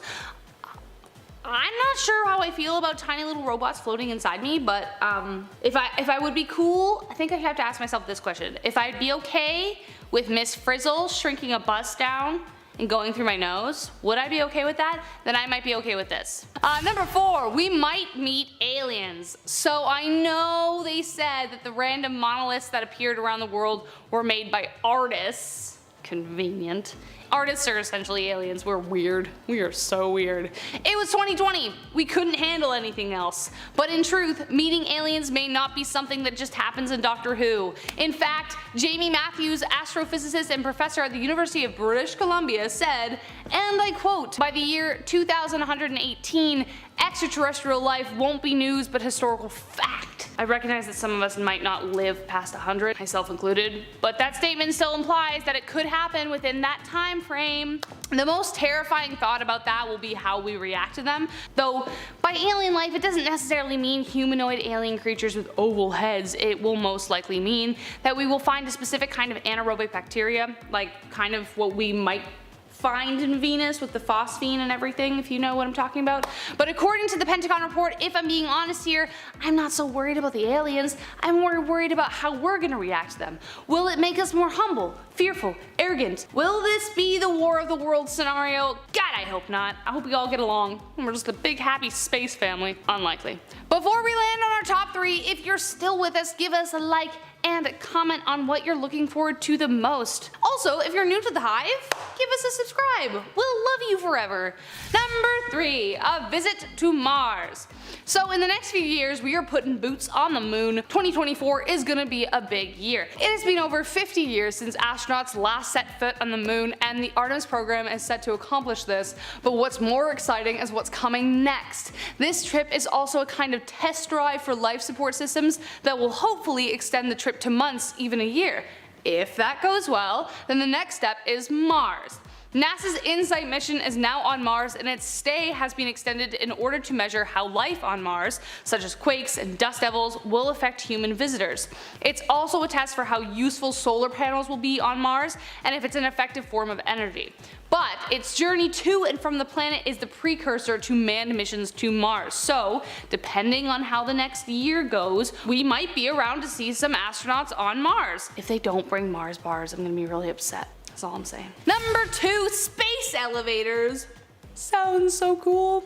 Satellites, rocket ships, and now space elevators. Oh baby. Tokyo-based Obayashi Corp has boasted that they have plans to build one by 2050. China is in the race, ambitiously trying to beat them by 5 years. The idea of having a space elevator is considered the holy grail of space exploration, even though it sounds like a concept straight out of Willy Wonka. It will essentially be a long cable extending from the planet's surface with electromagnetic vehicles traveling along the cable. To keep it from crashing like a beanstalk back to Earth, it will be attached to a massive counterbalance on one end, like an asteroid. In fact, exactly like an asteroid. That's a straight up quote from NASA. They want to move an asteroid into place for this purpose. I don't know, I feel like that's really ambitious. For some reason, I think NASA's plan may take a little longer, but it is in the works, folks. A mini elevator called STARS-Me, devised by Japanese physicists, will simulate on a small scale what conditions on an elevator to the stars would encounter in a weightless environment, so who knows? Who knows? Let's go. Number 1. AI surpasses human intelligence. AI. Artificial intelligence. Should we be scared? I don't know. Would Mary Shelley be shaking her book at us if she saw how far we've come and are going? From apps that anticipate our needs to robots doing TED Talks, AI is here, and it ain't going anywhere. In May and June of 2016, Yale University and Oxford's Future of Humanity Institute took a poll of hundreds of industry leaders in order to answer just one question: will AI surpass human intelligence, and if so, when? Their findings? Well, it looks like the consensus is that AI will be as capable, if not more, than humans in most tasks by 2060. Add another 76 years and experts think that AI will take over all human jobs. That sucks. My first job was at Wendy's. Imagine a robot serving me? They pretty much already do. The results are based on 352 experts who responded, though I'm pretty sure there is some flux in that. We've been wrong about a lot of things before. Maybe we are about this one. Who knows? And that was our top 10 unbelievable events that will happen in your lifetime. Remember to like, comment, subscribe. It really helps us out and we love you for it. Comment down below what you want to see next. Do you believe that alien discovery is closer than we think? Maybe they're already here. Maybe I'm one. Who knows? Kicking off our list at number 10, the London Tornado. We've all heard about the Great Fire of London in 1666. So let's talk about another horrible event from history, shall we? That's why I'm here, after all. On October 16th, 1091, harsh winds from the southwest took out more than 600 houses and a handful of churches. There was a mighty tornado. The Church of St. Mary was a rather unholy place to be on that specific day. The tornado killed 2 men in this building and it tore up the roof, and timbers went everywhere. The rafters were actually ripped from the structure, then slammed down far away back into the earth. Turns out historically about half of these rafters were buried in the dirt. That's how much force was thrashing them about. Tornadoes are so scary. I feel a strong wind outside and I'm immediately back inside. That's it. I'm shaking in my boots. I don't mess with wind. Number 9, the Great Drowning of Men. Such a tragic name, my lord. How about we take out the word great and all these references, maybe? I don't know, it's kind of horrible. In the Middle Ages, coastal areas around the North Sea were hotspots for flooding. Now, historically, there were numerous reports of flooding here, and for some reason, between the 11th and 15th centuries, this area would get absolutely destroyed. It would get completely swamped. And it's even larger than you can possibly imagine. The St. Marcellus flood took place on January 16th, 1362. Now, the death toll here, I mean, obviously it's impossible to tell for sure, but historians believe it was at least 25,000 people. That's horrible. beautiful. Atlantic gales were to blame for the rush of water, because this event also goes hand in hand with the Great Wind of 1362. The Great Wind, awesome. The Mighty Wind, like it's not great at all. It's not really good. Number 8, one name. This next one here blows my mind. I never really thought about this before, but what was it like before we had surnames? Surnames were introduced to us in England in 1066, but before then, well, you were just Greg, period. That's it. There was another Greg, well, that was it. Now you guys had to fight till the death. No, I'm just kidding. At first, surnames were a little bit different. They were descriptions almost about the person you were meeting. So you'd meet a guy and he would say, hey, I'm Greg Red. Red signified his red hair. Makes sense. Greg Red, Greg Gray, he's getting a little old. Got it, Gregs, we're good. But the best part, your name could actually change over time because your description and then your appearance would also change. So one day you would meet Greg Red, but eventually his hair would fall out, he would age, then get stressed because, you know, he's living in the medieval times and all. And then once that happens, your name would change to match your new description. Now you're Greg Ball. Ball back then meant bald in Middle English, so everyone had the last name Ball. Isn't that amazing? Next video, I'll be Taylor Ball. I'll just be bald. Why not? Just change it up like Heisenberg. Number 7, medieval meals. Yes, I hope you're eating while you're watching this. If so, give it a thumbs up, take a big bite, and good luck. Seeing as the holidays just passed, I figured there's no better time to mention a medieval holiday tradition. I'm glad we don't do this one anymore. This one's pretty gross. Swans today, they're beautiful. We see them traveling in pairs, and we don't hunt them down because, well, that would be insane, right? Medieval days, swans were hot property. They were a delicacy of the upper classes. Christmas swan pie. Nice, here you go, for you and yours. Enjoy, Merry Christmas. I would be crying on Christmas Day if I saw this on the table. They would actually stuff swans with beef, which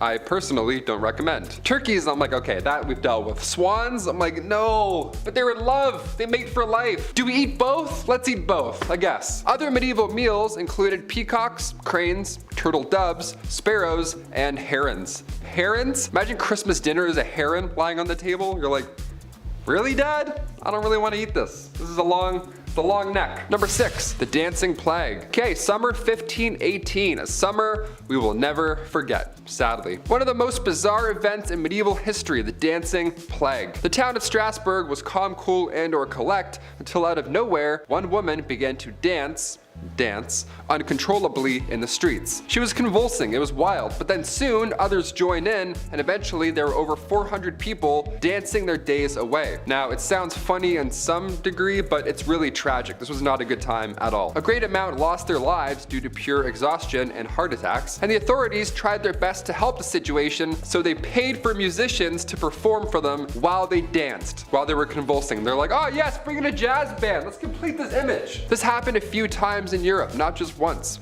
Between the 14th and the 17th centuries, we still don't know what exactly happened, but there were dance plagues. It was a common occurrence. All we know is that it was some sort of illness. It was not like Step Up. It wasn't a fun thing like Step Up at all. No one's just popping and locking in the streets. They're like, hey, nice, let's bring in some music. This is great. No, people were very sick. They were very ill. At number 5, atomic tourism. If you could do anything or go anywhere while on vacation, what would you do? Maybe go on a cruise or visit a tropical destination, but how about go and watch bombs get tested? Well, if you were around in the 1950s, then atomic tourism might have been one of your options for entertainment while on vacation. In the 50s, the US was expanding its arsenal of nuclear weapons due to the threat of the Soviet Union and their nuclear firepower. Because this was such a big thing, the Tourist Bureau of Las Vegas decided to profit off the US military's weapons testing and make an entire attraction out of it. Because testing for these nuclear weapons took place in the desert in Nevada, a tourist site was set up a safe distance away so that people could watch these weapons be detonated, as well as have a beautiful view of the Nevada horizon. People would bring picnics to watch the nuclear weapons, and at nighttime they would throw parties while they waited for the next explosion. It's such a weird tourist attraction, but then again, the 1950s were also a weird time anyway.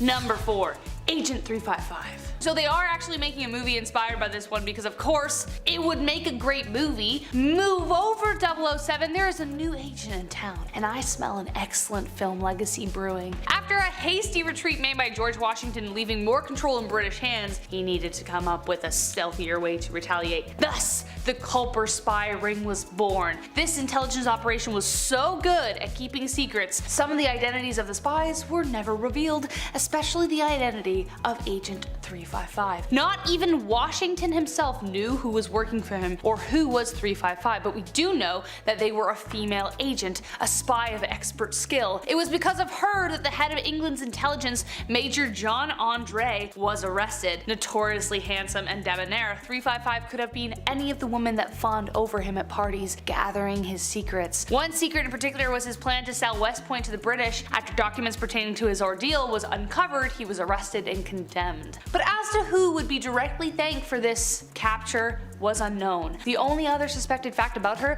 was that a female spy was reportedly killed on a prison ship in 1780. Of course, there are theories regarding her real identity, but Agent 355 was so good at her job that who she was and what else she did would be taken to her grave. At number 3, Chrysippus. You know how when you laugh really hard, you start gasping for air and your stomach starts to hurt from tensing up your body so much? Well, this once killed someone. A Greek philosopher named Chrysippus actually died from laughter. In the 3rd century BCE, the philosopher laughed so hard because he saw his donkey eating figs, and then he kicked the bucket, so to speak. According to science, death by laughter can occur because of asphyxiation, because you just can't breathe because you're laughing so hard, or through an aneurysm because of the tension from laughing. What's so wild about this is the fact that this wasn't the first time in history that death by laughter has happened. It is said that Cleopatra's father died the same way because he was laughing at the death of her husband, and a 5th century Greek painter met the same fate because he laughed too hard at one of his own paintings. And a Danish audiologist passed away in a similar fashion in 1989 because he saw a funny scene in a movie that raised his heart rate so much that he died. Number 2, the First Marathon. The Battle of Marathon is one of the most famous Greek battles in history, and it's also epic, and I also can't believe it happened because it's so cool. Back in 490 BC, the Greeks faced off against the invading Persians on the plains of Marathon. It was a victory that would go down in history as a testament to courage and excellence. But it wasn't only the battle itself, but a man named Phidippes whose actions were so insane, some people think it was a myth. He was sent to enlist the help of Spartans before the battle, so he ran to Sparta but stopped in Athens first. The total distance was 240 kilometers, like there and back. I can barely make 4 kilometers, imagine 240 kilometers on foot. He wasn't just like a basic guy though, he was what was called a hemerodromos, a sacred day-long runner in the military. They were known for covering incredible distances by foot, even foregoing sleep. They would most likely have consumed figs and cured meat, like that's it. His journey inspired the marathons run today, and even some have tried to make the exact trek he did. Meanwhile, it's a struggle for me to even do like a half-hour workout at the end of the day. And finally, at number 1, Robert Liston. Robert Liston was probably the worst doctor in the history of medicine because he messed up so bad it is unbelievable. This surgeon in the 1800s performed a surgery that had a 300% mortality rate. So he went in to help someone and ended up killing 3 people as a result. Liston was performing a simple leg amputation, but was working so fast that he ended up cutting off 2 of his assistant's fingers during the procedure. Both the assistant and the patient ended up passing away after contracting gangrene. Now you're probably asking yourself, well, what about the 3rd person? You said this had a 300% mortality rate. Well, let me tell you how the 3rd person perished. During the procedure, Liston swiped near an elderly doctor with one of his blades. Thinking that he had been cut, the doctor started freaking out and went into shock. The stress was so much that the doctor ended up having a heart attack and passed away. So in the end, Robert Liston killed 3 people trying to save 1 life and failed miserably. Number 10. Mummification. Back in the ancient Egyptian times, of course, mummification was common. And even today we're finding more mummies. It's pretty exciting. We're uncovering more ancient history every day. But how the hell was mummification done? Obviously we can't talk about this in school because we're a little too young and maybe it's a little frightening. So warning, it's a little gross. We've talked about teeth worms and trepanation, so I don't know. I feel like you're prepared. Well, for starters, mummification wasn't cheap. Being mummified was reserved for the rich. Now it's pretty brutal, but what you would do is you would put a hook in your nose and then you would pull out your brains. All of the brains and the mushy stuff, just right out of your head. And then you would cut the left side of the stomach open, remove all of those goods, all those organs, gone, easy. And then while those are drying, you would put the lungs and the liver in jars. So ancient Egyptians, that's why they needed a lot of jars. You gotta put lungs and organs in it. And then you put the heart back in the body and then wash the insides out with wine and spices, all that good stuff. And then you would cover the body in salt for 70 days. Now around day 40,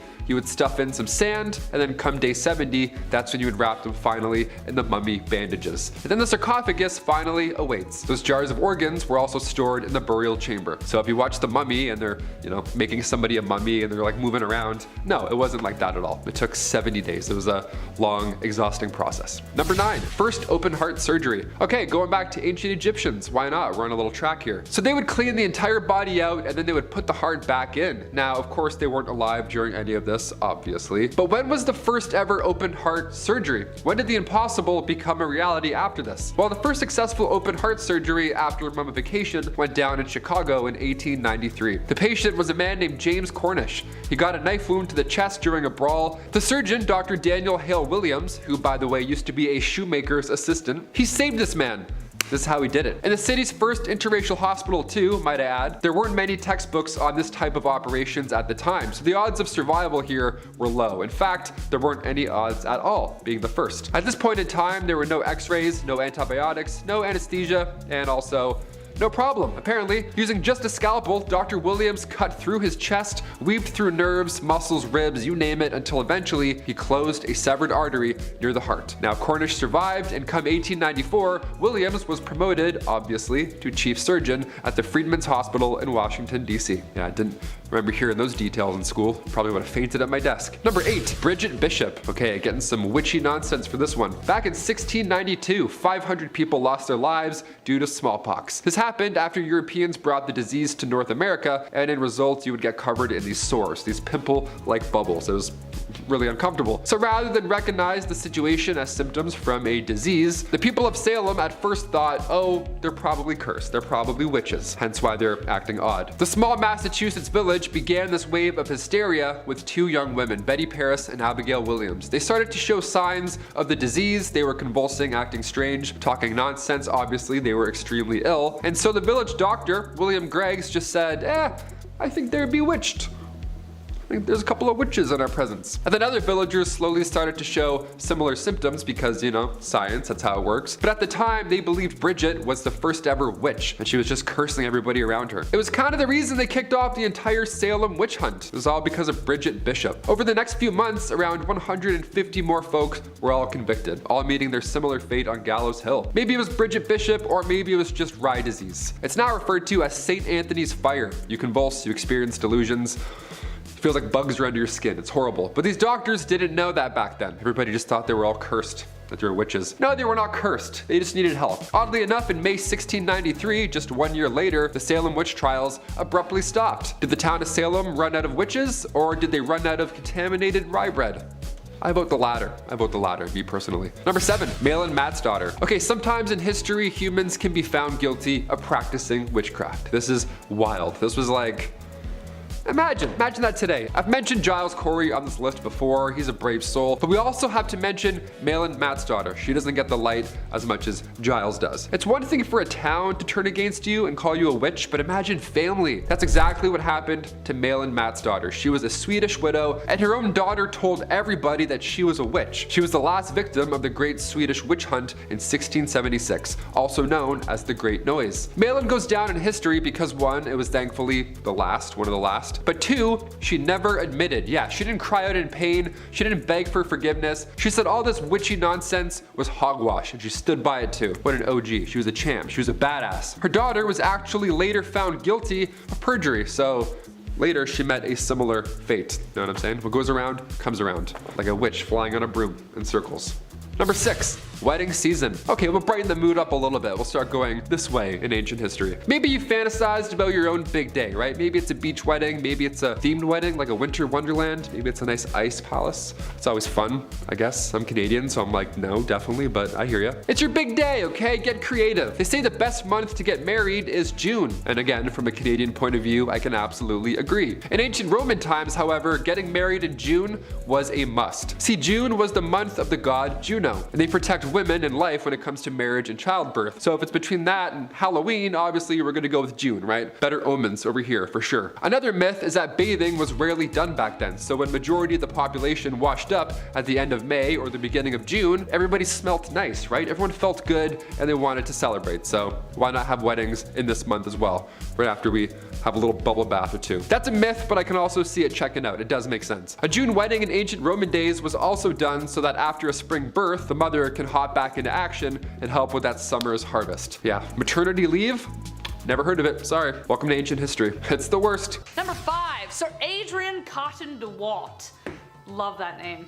There are gonna be a couple unbelievable events on this list from World War II, so just a heads up. But truth be told, the war itself is kind of hard to believe. Sir Adrian Cotton de Wart was not only a man who survived the impossible once, but he made a career out of it. He wasn't like your Blackadder general in the back with a pipe. This dude was on the front lines tossing grenades with one arm because he already lost the other. He served in the Boer War, World War I, and World War II. He survived being shot in the face, skull, hip, leg, ankle, and ear. One eye and one arm short, this enthusiastic war hero dove into the bloodshed again and again. He was seen pulling pins out of grenades and throwing them with his one good arm during Battle of the Somme. But even as a 60-year-old man, he was still a beast. His plane got shot down in April 1941, he crashed it into the Mediterranean, survived, swam all the way to shore, then he got captured by Italian soldiers, thrown into a POW camp, then he escaped, eluded capture for 8 days, but unfortunately the lack of Italian looks gave him away. He was released 2 years later and Churchill was such a big fan of him, he made him his rep over in China. He ended up passing away peacefully at age 83. Despite hundreds of close calls with death. Number 4, Simo Heha. This is actually kind of a plug for a short film I'm looking to raise funds for. Check out my Instagram to learn more. But his story is incredible and it's so unbelievable. Simo Heha's story sounds like something straight out of a movie, except it actually happened. A humble Finnish farmer who became the Soviets' nightmare in World War II. He is widely regarded as one of the most accomplished and skilled snipers in history. The Winter War began in Finland in 1939 after Russia decided that it was time to regain some territory. They thought it was going to be easy. But soon they came to fear the man who would be known as the White Death. He was trained as a sniper at a young age, didn't want to take human lives though, so he just became a farmer, but the lives of his countrymen were at stake. The Winter War lasted just over 100 days, and within that time, Simo hit as many as 500 men, his personal best being 40 confirmed hits in one day. Some people estimate that it was over 800 people. In March 1940, he was hit in the jaw by a counter sniper, leaving him in a coma for 11 days. But when he awoke, however, the Russians surrendered. That is poetic justice. Number 3, Alexander the Great. How did this guy exist? Was he the son of Zeus? The case is so convincing that even Alexander believed it himself. During the 15 years of his conquest, starting from his first victory when he was 18, Alexander never lost a battle. He was so prolific in battle that his strategies are still studied to this day. Before Alexander entered Egypt, they had been under Persian rule for just over 200 years. Through his incredible prowess and lightning-quick decision-making, Alexander defeated them. Egypt was so happy they even claimed him as their pharaoh. While he was in Egypt, however, Alexander decided to make the long trek to visit the shrine of Zeus Ammon. According to the man himself, he was guided there by ravens, and it even rained during his journey, which was interpreted as a blessing. When he got there, the priest named him a son of Zeus. Now, if that doesn't make this guy sound like a myth, then I don't know what will. Number 2, Boadicea. Boadicea is the Morrigan in my mind. She is Xena, warrior princess. This woman was so ferocious, she was called the scourge of the Roman Empire. Yeah, that's right, this queen took on the Roman Empire. At the time Rome was invading the south of Britain, Queen Boadicea ruled the Iceni tribe of East Anglia, along her husband King Prasutagus. Though her early days remain mostly a mystery, she remains among the canon of heroes who defended the British Isles. She was fearsome to behold, with flaming red hair and a gaze so sharp it could cut glass. She and her husband fought against the Romans until his death, after which the Romans drove straight to take her on. They attacked her daughters publicly, which, like Mother Bear, not a good idea, after which she toured in a chariot rallying the people in rebellion. She sat 3 Roman cities and took no prisoners. She annihilated the 9th Legion when she took out their entire relief force. Sadly though, Boadicea fell after a vicious battle, but her name echoes in the halls of heroes.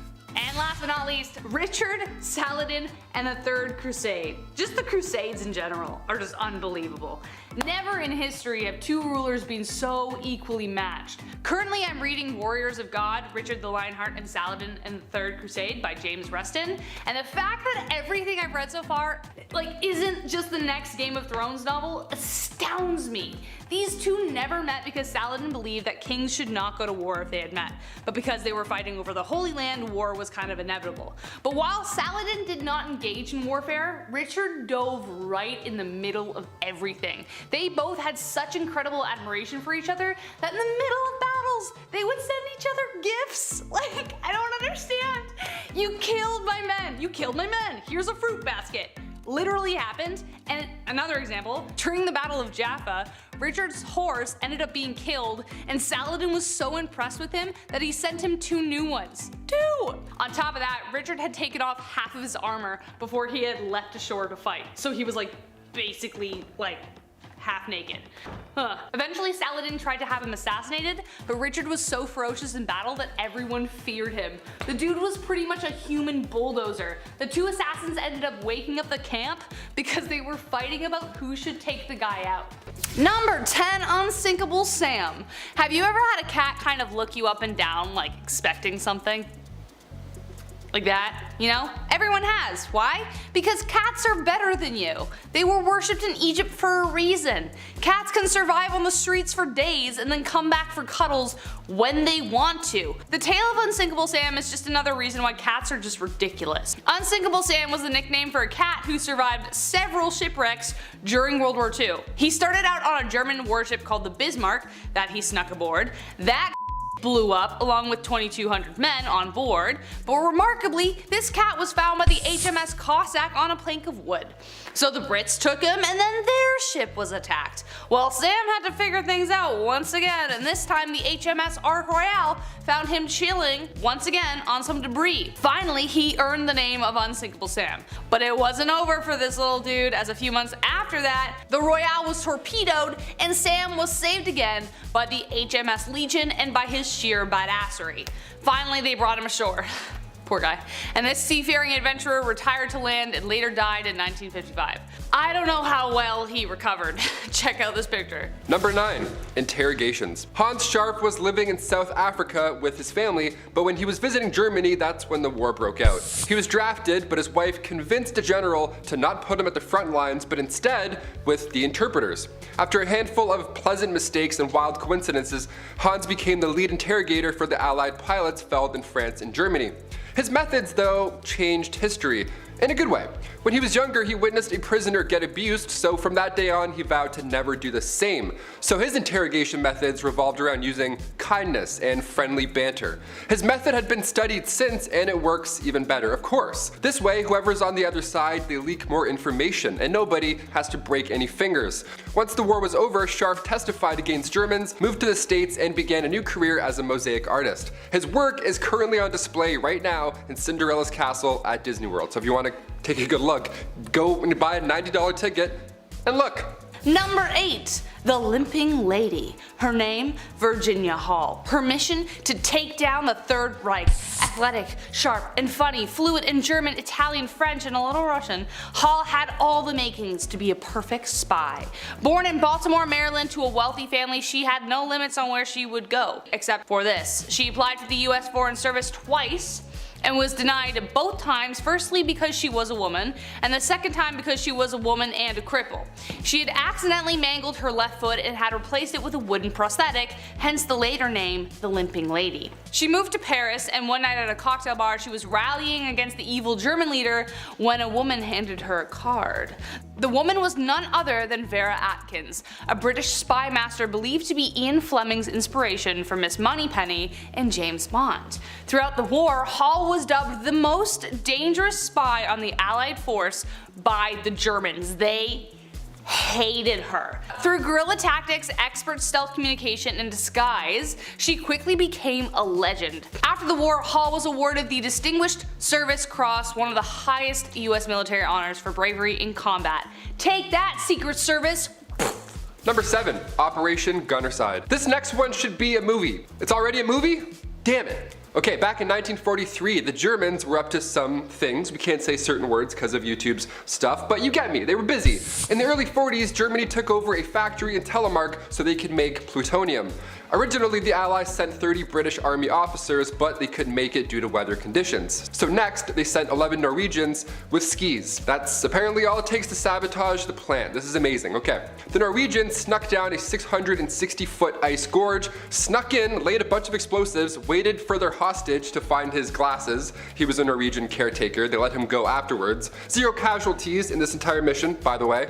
And then they left on skis. The one guy actually went back with his friends to sink a ferry. The Heroes of Telemark, starring Kirk Douglas. Check it out if you want to see what I just said in action. Number 6, the spy they didn't know they had. Another spy, but I spy spies.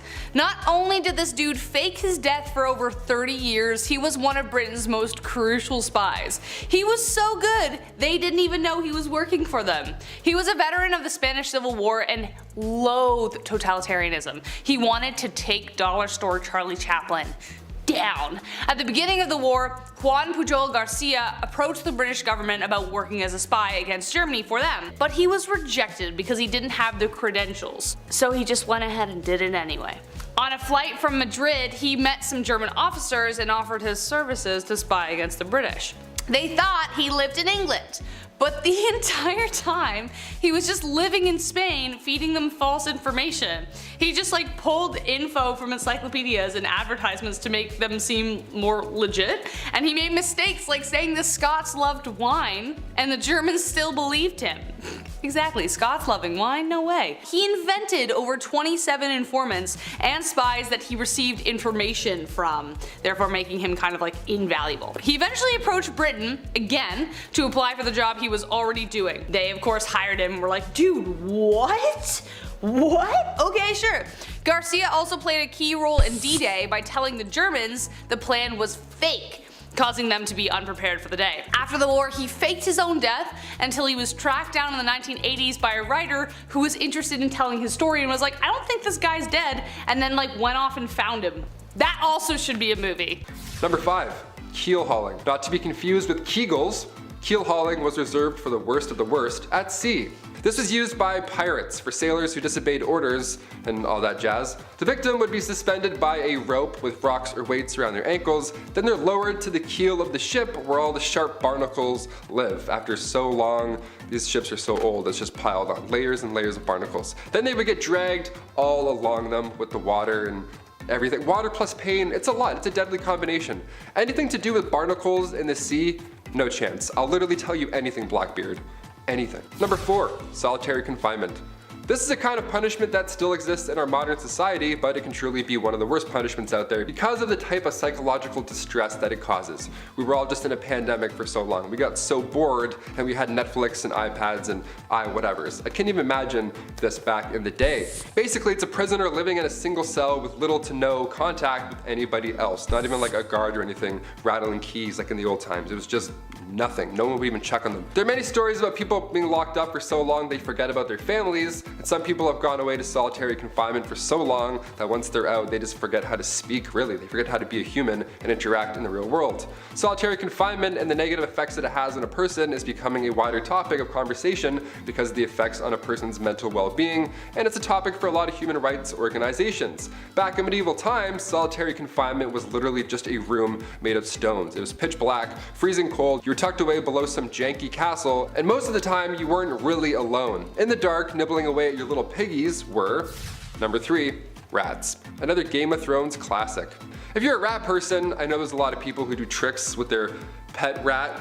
That's cool, but maybe cover Stuart Little's eyes for this one. Rats as a medieval punishment, where do I even start? Okay, this one was a punishment for the rats at the same time. What was once called a rat trap involved a man or woman being tied down to something, and then a metal enclosure would be strapped down to their chest or their stomach. Now inside this metal enclosure, there's rats, which are also just loose walking around, and the person can feel them, the little feet walking around in their skin. And this is when the person instilling the punishment begins heating the other end of the metal enclosure. Historically, it was hot coals that were usually placed on top, or there's a fire underneath, which quickly creates a hot environment for the rats inside. From there, the rats begin frantically searching for a way out, but because it's made of metal and they can't bite through that, they find your skin, and then that they can obviously bite through. So you can paint the picture in your head. It's disgusting. Number 2, the breaking wheel. The breaking wheel is literally just a large disc, a pirate ship wheel almost, just lying there, where somebody is then tied to it and everybody else just hammers them and beats the shit out of them over and over. But of course, since we're talking about medieval times, everything has to be a show and whatnot, so once the accused was beaten and then presumed dead, the wheel would lift up and turn just to show everybody what's up. Another way to use the breaking wheel, yep, there was more than one, again, creative folks back then, they would tie a person to the wheel and then continue to rotate it, and then all the ropes below would get tighter and tighter and twist. Kind of like the rack, but with a literal twist. And finally coming in at number 1, the brazen bull. This one takes the rat's problem and then makes it a you problem. Out of all the ones on this list, the brazen bull is the last one that I would do straight up haunting. It's also been referred to as a Sicilian bull, and basically it's not too complex. There is a bronze sculpture, often in the shape of, you guessed it, a bull. But in medieval times, it was just a big closed cauldron, and usually it was large enough to fit a person inside. Yeah, this was in a Saw movie too, I believe. That's how you know it's a good one, when it's in the movie Saw. So once the person was locked inside, or it was leaned over so they couldn't get out, a fire would then be set underneath this bull, and then you can probably figure out the rest in your head. They would even engineer the bull so that when somebody screamed, it sounded like a bull's roar. How fun is that? How fun is history? I'm learning so much about history that's fun on Bumblebee. Number 10, hotel speed. Okay, picture this. You're young and in a hotel with your parents. Maybe it's a vacation, maybe it's a trip, or maybe it's a hockey game. Nice. Nonetheless, you find yourself in a long hallway with a strange looking carpet. Hotel hallways always have weird carpets, I don't know. Maybe it's the giant hamburger and milkshake you just ate. Maybe it's the hotel TV, or the excitement of just not being at home. But something has changed. You're different. Your powers have been amplified. For this corridor will be your personal racetrack. A shame Guinness World Records isn't here to clock you in at max speed, because for some reason if you fly down that hallway any faster, the rug would catch fire. Yes, the joys of running down a hotel hallway. This is probably how the first Olympians felt at the first Olympic Games. I'm comparing it to that for some reason, sure we'll go with it. Where the only event at these Olympic Games was running. Like many of the other events that would later come later on, this was done without clothing, which is fine. As long as you're, not doing that in the hotel hallway. Keep clothes on. Number 9, WWE, brother. Only if you could have seen the look on my face when I discovered that wrestling in the WWE isn't as real as I thought it was. The shock, the confusion, and the loud ringing in my ear. It was pretty serious for me. I got really into it as a kid. Gave me some Vietnam flashbacks, seriously. You mean to tell me that there was an intricate planning into every hidden fall, every entrance, and every time we heard the sound of a steel chair connecting with someone's forehead? Oh man. As a kid, I never would have guessed that, but when the Undertaker walks in a room, you take notice. Those thoughts just go away. Sadly, the ancient Greeks did not have cage matches, turnbuckles, or personas based on hyper male confidence. What they did have, however, was some real wrestling, some bare knuckle, no clothes, oiled up kind of wrestling. Nice. Instead of a one leg up pin, a scoring system was used for when the opponent's body was on the ground. And I'm sure lots of people got injured in the process. No thanks.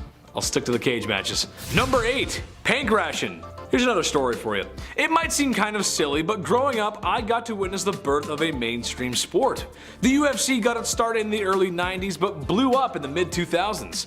Now, I'm not much of a sports guy. Besides major championship matches or games, I don't really watch any sports. I'm more of a film and video game guy, if you couldn't tell. However, my first interaction with the UFC was seeing an octagon-shaped ring, and my grade 2 geometry immediately kicked in and said, That's an octagon. Wow, okay, that's different. However, the second thing that I noticed is that this was not wrestling, and this wasn't boxing. It was kind of a mixture of both. Sort of a mixed martial art, if you will. Well, that's kind of what pancration was. There was no indirect punching or kicking, but pretty much anything else goes. To me, this sounds like a good way to get injured. Kind of like wrestling before, now it's just even worse. And as I'm sure you all know, paper cuts can be lethal back then, so maybe not such a good idea. Did I mention this is done without clothes too? Everyone's naked. Number 7, the road trip. This isn't an Olympic event, but honestly, it should have been. Think about it for a minute. I want you guys to look out the nearest window right now. Get up, go ahead, look out the nearest window. Tell me what you see. You probably see a road with cars. When you need a fast food fix, it's as simple as getting in a car and driving on the road to your destination. Or getting it delivered with your favorite food delivery app. It's 2022, we can do a lot of crazy stuff now. What I'm getting at is that people from all over the Greek city-states came to Olympia to witness the first Olympics. Except, you know, it would have been a triathlon just to get there. Frankly, my biggest fear, walking. That was the main mode of transportation, which after a while in those sandals was probably hell. Imagine trekking many, many miles by land and sea to only be exhausted to watch athletes become exhausted. Oh, I need some water just thinking about it. Woo. Number 6, peace. Peace. What's better than a good war? A better armistice, or at least I'd like to hope so. During these first Olympic Games, which on a side note, if I had a time machine and a scooter, I'd love to see firsthand. There was people and athletes coming from all corners of Hellenistic civilization, all Greek states and colonies. Well, sometimes these Greek states got caught up in these little things called wars. Who knew, right?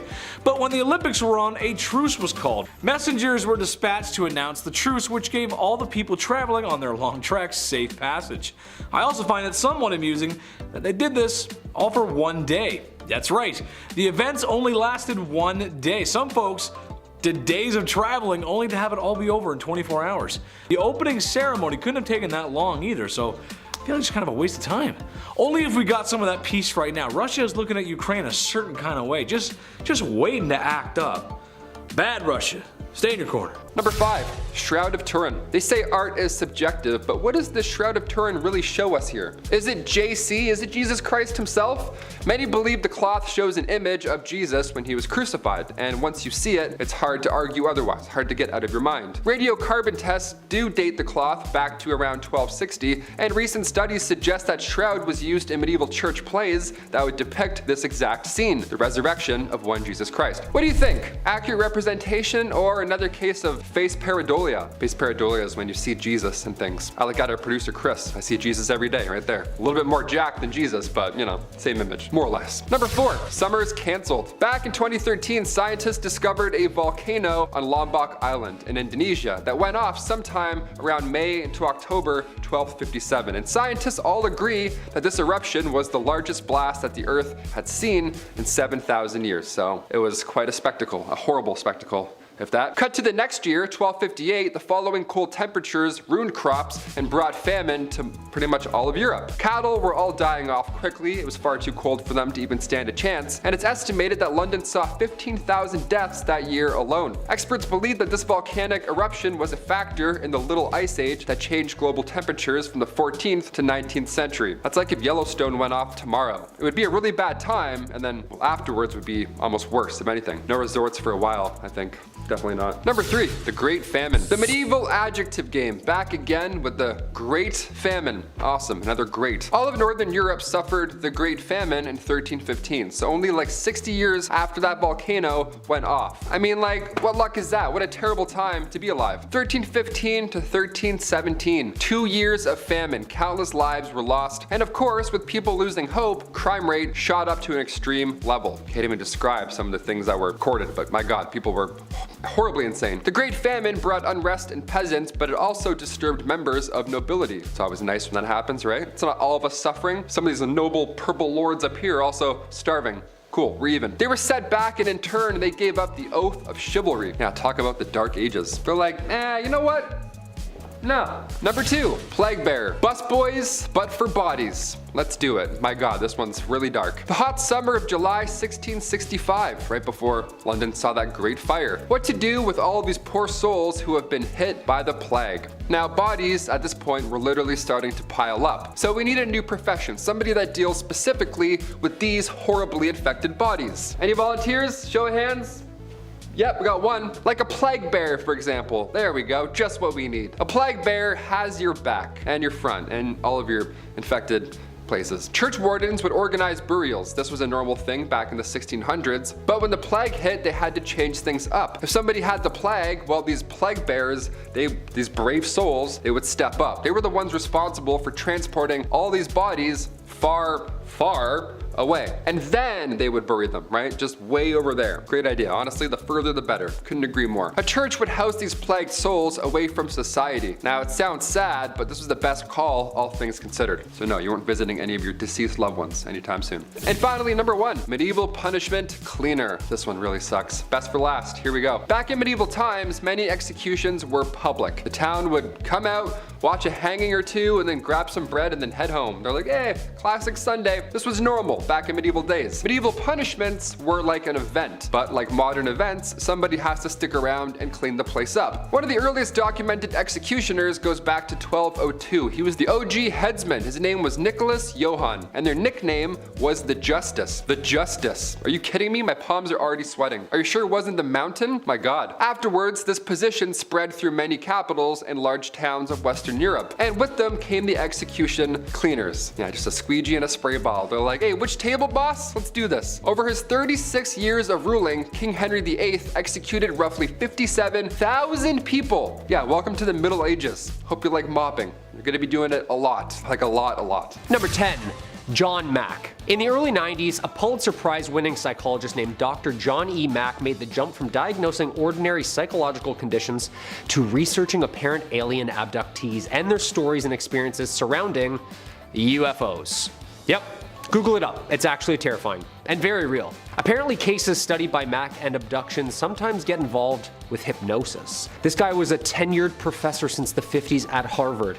He did his research. The UFO abduction rabbit hole led him to interviewing and studying more than 200 people who insist that they were taken. At first, he was trying to crack the psychosis of the subject, but after studying and funding from the Rockefellers, private donors, and universities, he wrote numerous books on the phenomena and its strangeness.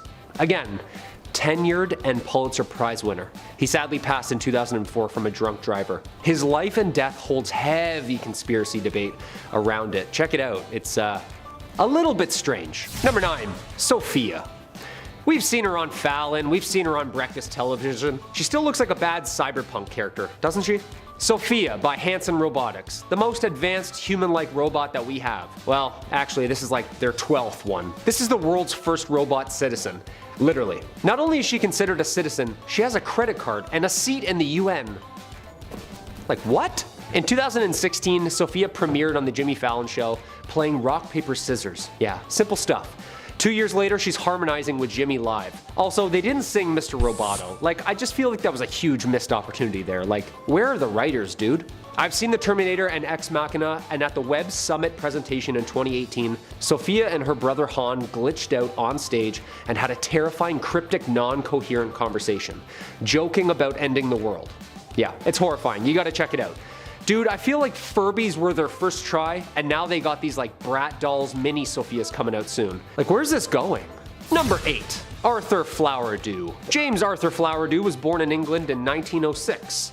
Grew up, paid his taxes, lived a pretty normal life. At about the age of 12, he began to have strange recurring dreams and hallucinations, though. Over time, crystallizing into a very clear and vivid image. Dreams riddled with stone cities, carvings in cliffs, and vast deserts. He didn't understand what it all meant. One day, as an old man, he was watching a documentary on the BBC on the ancient city of Petra in Jordan. He was stunned. This was the city he had always seen. He called the BBC and asked them to interview him. Archaeological experts and the Jordanian government even invited him to come out to Jordan, where he continued to even baffle experts. Flowerdew was able to find his way around the city without a map, giving precise details on landmarks and even pointing out undiscovered locations. Yeah, here's the scary part. After all of this, he was convinced that he had lived an entire previous life in ancient times and was reincarnated in the 20th century. Number 7, Proctor's Ledge. Over 1,000 documents from Salem's witch trials, yet none of the accounts actually specify where the hangings took place. For more than 300 years, it was believed that the 19 people who were accused, tried, and executed in the Salem witch trials of 1692 were hanged at the summit of Gallows Hill. Maps of 1700 Salem show Gallows Hill marked out, but no actual marker of the execution site. That's odd. A team of researchers began to reconsider the evidence in 2010 and eventually concluded it was the right spot. Yeah, oopsies. Actually, the real execution spot was called Proctor's Ledge. Also, eerie name for where they hang people, isn't it? It was confirmed in 2016 by scientists after ground-penetrating data and writings from 1692 that it wasn't the actual location of the brutality. I know what you're thinking. It's named after John Proctor. No, it's not. However, really odd timing, as he was one of the witches accused of witchcraft. Locals say that the ghost named the Lady in White visits Proctor's Ledge often, which now makes sense with the whole "we found the right spot" stuff. Visitors claim to have caught sightings of her and even catch her disembodied voice. Yeah. Number 6.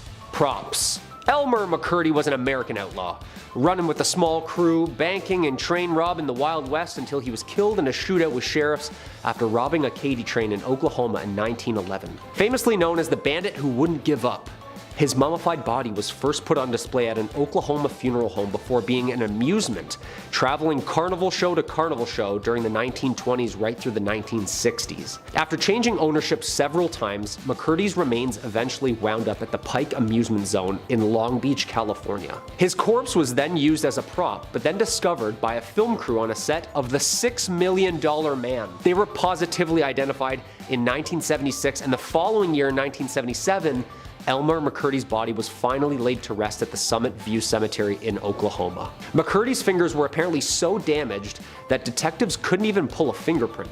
The coroners had to x-ray his teeth and measure his bones to ID him. His pockets included a bullet, a Sunny Amusement Museum of Crime ticket, a newspaper article, and a 1924 penny. Yeah, that's terrible. Just weekend at Bernieing him for like 60 years set to set, not really knowing it's a real body? People will do anything for money. Number 5, best man origins. I got asked to be a best man recently, so you know what? I have to share some love. I have to share some ancient best man love. It was a little different back then, that's for sure. Back in those days, the role of the best man normally goes to the guy who's closest to the groom. That's normal, whether that's a brother or a best friend. Back during the time where women were married off like property, the role of the best man was very different, and it was all about protecting one's assets rather than, anything to do with love. Back then, bride kidnapping was so common that if there was somebody else who wanted to marry someone who was already promised to send someone else, they might try and steal her for themselves, right? It's awful. That's where the best man comes in. He's gotta watch for dudes hopping fences ready to steal your wife and run away. The best man's job was to protect the bride at all costs, and if she was stolen, the best man would be the one to enter whatever battle or duel was necessary to get the bride back. The best man was literally there to be the best fighter. That's wild. The best man was also there to watch over the bride to make sure she didn't try and make a run for it as well. It sounds okay at first, and then you're like, oh no, it's all horrible. History, of course. Number 4, ancient divorce. It happens sometimes. Weird. Almost like those marriages I just explained wouldn't work out all the time. Weird. Trial by combat. You've probably heard of this, right? We've all seen that Game of Thrones episode. The eyes and the... Yeah, that's a good one. That was the norm, right? You fight for your freedom. But what about divorce by combat? You ever heard of this? If you and your significant other weren't getting along back in the dark ages, instead of dishing out thousands on couples therapy and signing all that paperwork, instead you would battle each other in front of a crowd because why not? It's the medieval times. It was an organized event that included restrictions for the husband. Now it's pretty hilarious to think back on, but the husband would have to stand in a hole with one hand tied behind his back, while the wife, soon to be happy ex-wife, ran around in circles around said hole, also carrying a sack full of rocks, hitting the ex-husband with the rocks the whole time. Yeah. Pretty intense and also pretty hilarious to think of. Yeah, that's why you don't cheat in the dark ages, Lancelot. Get out of here. A sack of rocks? Just take the castle, take the horse. I don't care, I'm out. I'll sign anything. I'll stamp anything. Number 3, the Battle of the Stray Dog. Okay, now we're gonna go back into some weird battles that we probably missed in school. I grew up with dogs my whole life, okay? It's stressful at times. You open the door for a second, and all of a sudden your furry friends are running down the street after a blue jay, and your heart's racing. Since the Second Balkan War in the early 1900s, Greece and Bulgaria were going head to head, right? At this point, there was a lot of conflict, a lot of emotions, tensions were of course high. But come October 1925, things finally escalated even more. A Greek soldier was chasing after his dog, who just decided to bolt randomly. But in doing so, he accidentally crossed the border into Bulgaria. So he was shot at, right? It was scary. The Greeks at that point were beyond upset, so they marched into Bulgaria and soon began a full-on war, all because of this dog. who saw a blue jay probably. By the time the International Committee negotiated a ceasefire to clear up the obvious misunderstanding, 50 people had already lost their lives. So yeah, keep those leashes on, please, unless you're in a off-leash dog park, because you might start a war. You never know. Number 2, the Battle of Los Angeles. Of course I have to mention this battle. This one's a little bit different, but you know, maybe some UFO stuff going on here. The Battle of Los Angeles, otherwise known as the Great LA Air Raid, happened during World War II, right at the end of February 1942. This event, first of all, it took place only a few months after the Pearl Harbor attack. So yeah, everybody was of course immensely stressed out at this point. And then something like 25 enemy aircraft was then spotted flying over LA in the late hours of February 24th. So now everyone's freaking out. Air raids went off, blackouts were in effect. This was not a drill, right? Artillery fire, machine guns, anti-aircraft shells. In total, around 1,400 shells were all fired off. 2 people had heart attacks. 5 people died in total from this retaliation, and it was all a false alarm. Yep. A press conference was held by the Secretary of the Navy, Frank Knox, and he called the incident war nerves. Yeah. Oops. Thought I heard a noise. My bad. We'll just close that. No one touches anymore, I guess. War nerves. And finally, number 1, Battle of Zappolino. This one is pretty epic, okay? All over a bucket. Turning the calendars back to 1325, the Battle of Zappolino, it was a large-scale event all over a tiny bucket. And no, I'm not joking. The War of the Oaken Bucket. Now this war consisted of 2 Italian towns, Bologna and Modena. Now it all kicked off when soldiers from Modena snuck into Bologna with intentions to steal the wooden bucket from the city's well. Right? Resources were sparse back then, of course, so the Bolognese declared war, and then they sent in an invading force of 30,000 foot soldiers and 2,000 cavaliers. The city of Modena had a smaller army. They had 500 infantrymen and only 2,000 cavalry forces. But the thing is, those guys still won. They chased the larger army back to Bologna while destroying towns in the process. Now some recall them bringing the bucket back just to taunt the city, but right now the bucket is currently on display still in Modena, so it ended up finding its forever home there. And you can go check it out if you want. That many people kicked the bucket over this bucket. History is strange, my friend. Number 10, we will get out of lockdown. I don't know, maybe? We'll see. I think so. I'm starting this one as number 10 because I literally cannot believe we are here. I just got my second dose and it was officially 2 weeks last Friday, so hugs are a-coming. And I remember feeling even a few months ago that this would never happen. Researchers estimate that over 9.5 billion doses of the vaccine will be administered by the end of 2022. That means that for weddings, school, restaurants, libraries, work without masks is going to be in our future. With the Delta variant still at play, there is the possibility of other precautions being put in place, but still, if not by 2022, then eventually. The vaccines can protect against it, so as long as we keep doing our part to keep each other safe, we are on the way, babies. I'm gonna hug so many people. Maybe even you, or you, Chris. Number 9, the Sagrada Familia. One of the largest and longest construction projects will finally come to an end. Antonio Gaudi's masterpiece began construction in 1882 and has had nine architects take over since. It is called the Sagrada Familia Church and is located in Barcelona, Spain, or Badalona, as they say in Vicky Cristina Barcelona. I love that. Badalona? Jordi Folli and his team will be the last people to ever work on it. The pure extravagance and luxury of this building is overwhelmingly breathtaking, but why on earth has it taken so long? Well, the original architect died in 1926, there was the Spanish Civil War, the original project was destroyed, and lack of funding. The majority of the project was privately funded and subsidized.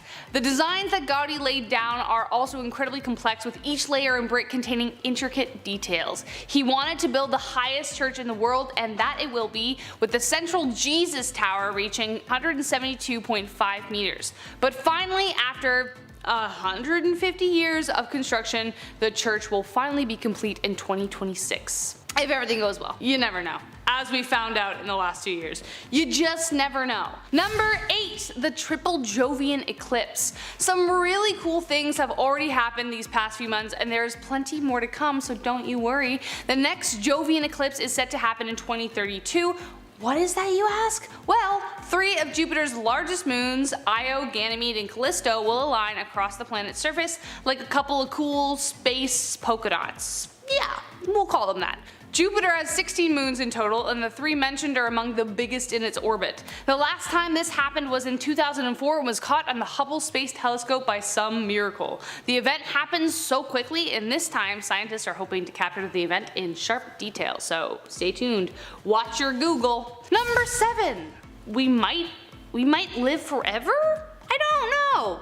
Put down the Botox and hold the collagen injections. There might be another way. Thanks to the SENS Research Foundation, we may find a way to turn back the clock when it comes to aging. Dr. Aubrey de Grey is an English author, biomedical gerontologist, and mathematician who believes that one day, aging might be stopped by medical intervention. His research involves attempting to find a way to treat the disease of aging by repairing damage on a molecular level. One of the main causes of aging are dead cells, or senescent cells. Once the cell stops multiplying, they release a whole stew of chemicals that cause inflammation and the breakdown of surrounding tissue. Now usually our body fights these off because they are recognized as imposters and they are forced to self-destruct. But they accumulate with age. If they are successful at finding a way to diminish these cells, it could mean that they could make a 60-year-old feel and look 30 again. Pretty exciting stuff. Not without controversy though. MIT Tech Review challenged molecular biologists to disprove Gray's claims for a chance to win 20 grand, but nobody has yet. So... Number 6. NASA's New Horizons spacecraft. Humanity is pretty freaking astounding, and our reach is stretching further and further out into the universe every day. Right now, the Voyager 1 and 2 are currently exploring interstellar space, but NASA just launched yet another incredibly exciting space adventure. NASA's New Horizons spacecraft is currently out in space at a distance of 50 times the distance between Earth and the Sun. Scientists estimate that by the 2040s, it will finally surpass Voyager 1 and 2 in interstellar space, and who knows what it will find. New Horizon gets its power source from a single radioisotope thermoelectric generator, which is super cool how it works. Essentially a kind of nuclear battery that sources its power through the natural radioactive decay of plutonium dioxide fuel. What? I'm not a scientist, so that blew my mind. I'm not quite sure if I understand it. Do we understand it? Let us know in the comments. The decay rate is high enough to create a reliable amount of heat so the engine can just keep going and going and going. So it just opens up a future of discoveries, and I'm excited. I'm excited. Number 5. Mad Jack. During World War II, you needed all the power you could get, but one man, Lieutenant Colonel Jack Churchill, aka Mad Jack, had a different mindset when it came to battle and weaponry. He believed any British soldier going into battle without using a sword was improperly dressed. Also, fun fact about Mad Jack Churchill, he represented Great Britain in the World Archery Championships, so not only did he have a sword, but he also went into battle with a longbow, like he's Hawkeye. History has acknowledged Mad Jack as the last man to take out an enemy in combat with a longbow. That is a pretty wild achievement to have. But here's the most intimidating part about all this, if for some reason you're still not impressed. Before combat, right before, Mad Jack would play the bagpipes before drawing his sword and running into battle. That is the most badass thing I've ever heard. Imagine hearing bagpipes just coming from afar and then just hearing arrows flying in. I'd give up. Here's the white flag. You earned it, Mad Jack. See ya. Number 4. Bat bombs. This sounds fake, but it is indeed true. Apparently bombs, artillery, tanks were no longer like the in way to decimate your enemies. A dude in the United States thought he had a badder idea. Bat bombs are an experimental weapon developed in World War II, which was exactly as it sounds. The idea was that bats with bombs attached to them would swoop in behind enemy lines and decimate the enemy. Who was the genius behind this idea? A man by the name of Lytle S. Adams, and he was a dentist from Pennsylvania. The 60-year-old tooth fairy was driving home from vacation when suddenly he was bombarded with brilliance. He witnessed thousands of bats exit the Carlsbad Caves, and when he heard about Pearl Harbor, he began planning. These tiny flying mammals could be connected to tiny time-fused incendiary bombs and then released to land on the enemy. Just 2 months after Pearl Harbor, he presented the idea to the White House along with his oddball team. A pilot turned actor, an ex-gangster, and an ex-hotel manager, to name a few. The project was greenlit. However, the project was abandoned in 1943 due to the development of nuclear bombs. Number 3. Reindeer on a sub. June 1941, the Germans were attacking the Soviet Union. It was one of the biggest attacks in history, and Britain and US had to send weapons, supplies, anything really, just to keep them afloat, just to keep them in the fight. They sent these supplies through the Arctic Circle. That was the only route, but of course it was littered with U-boats. Thankfully, the British HMS Trident was there to watch the waters, and in turn the Soviets were able to fight on. So as a gift, as a thank you, the Soviets sent the captain of the Trident, the World War II submarine, a gift. They sent him a live reindeer, 6-foot real-life reindeer. And the British had to accept because it was ill-mannered if they didn't. So they had to keep a 6-foot-tall real reindeer on a submarine, a World War II submarine, not even like a bigger, nicer one, just a little underwater.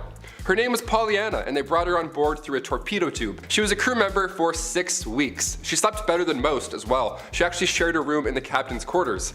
Imagine the smell.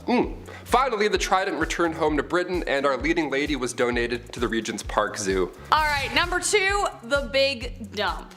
Like it or not, we've all been that person. The one to leave the bathroom a little more violent than you left it. But I can't imagine anyone else in history of the world feeling more guilty than the one who sank a U-boat with his dump. That's right. Apparently it's not so easy relieving yourself miles below the ocean in a submarine. German U-boats had a 2-valve system that only worked during shallow dives. But if you have a torpedo to drop of your own, time isn't always on your side. On April 14th, 1945, while 200 feet below, an unknown dumper caused a toilet malfunction, causing sewage and salt water to flood the compartment. The circuitry got fried, releasing chlorine gas, so they had to resurface. But when they did, they were spotted by the Brits and were attacked. 4 of the crewmen died and the rest were captured, which I guess is how the story caught on. Imagine being the dude who dumped so hard he sunk a U-boat. And finally coming in at number 1, Diamond Heist. Now most of these sound like movies, some of them are in fact already movies. This last one is absolutely insane. It should be a musical or something. It happened around May 1940 when Colonel Montagu, nicknamed Monty, he was an undercover agent working for MI6, and when Germany was invading Amsterdam, he knew that big guns would eventually want to steal an extremely valuable amount of diamonds. So Monty, the quick thinker that he was, stole them first. You know, to keep him safe and to also look cool. He had gotten a key to the entrance of the Amsterdam diamond market, like literally he had a key, like it's Legend of Zelda, and then traveled to the building in regular human ordinary clothes, broke in, but he didn't know the code to the vault. He was looking back on past clues that he had acquired, and he was working on getting in for about 24 hours straight. He literally heard Germans around the building, and he got in the vault just in time. He completed his diamond heist, traveled all the way to England, and turned the diamonds over to the Dutch government, which is something I'm sure not all of us would do, so amen Monty, killing it. Kicking off the list at number 10, the golden toad. Scientists usually use frogs as a diagnostic for how things are going to go on our planet. And the answer is not good. Usually it's not good. Especially not for the froggy woggies. Amphibians breathe through their skin, which I gotta say, 1, gross, but it makes them extra sensitive to changes in their environment. The golden toad extinction event happened pretty recently and very quickly. In their native home of Costa Rica, it was considered a good omen, or lucky if you saw it, but then sightings of this shiny dude became less and less, and then poof! 1987, these tiny little guys started to disappear one by one. Like the dreams we had as kids, almost, some would say. The local population was ill at ease, and they had good reason to be.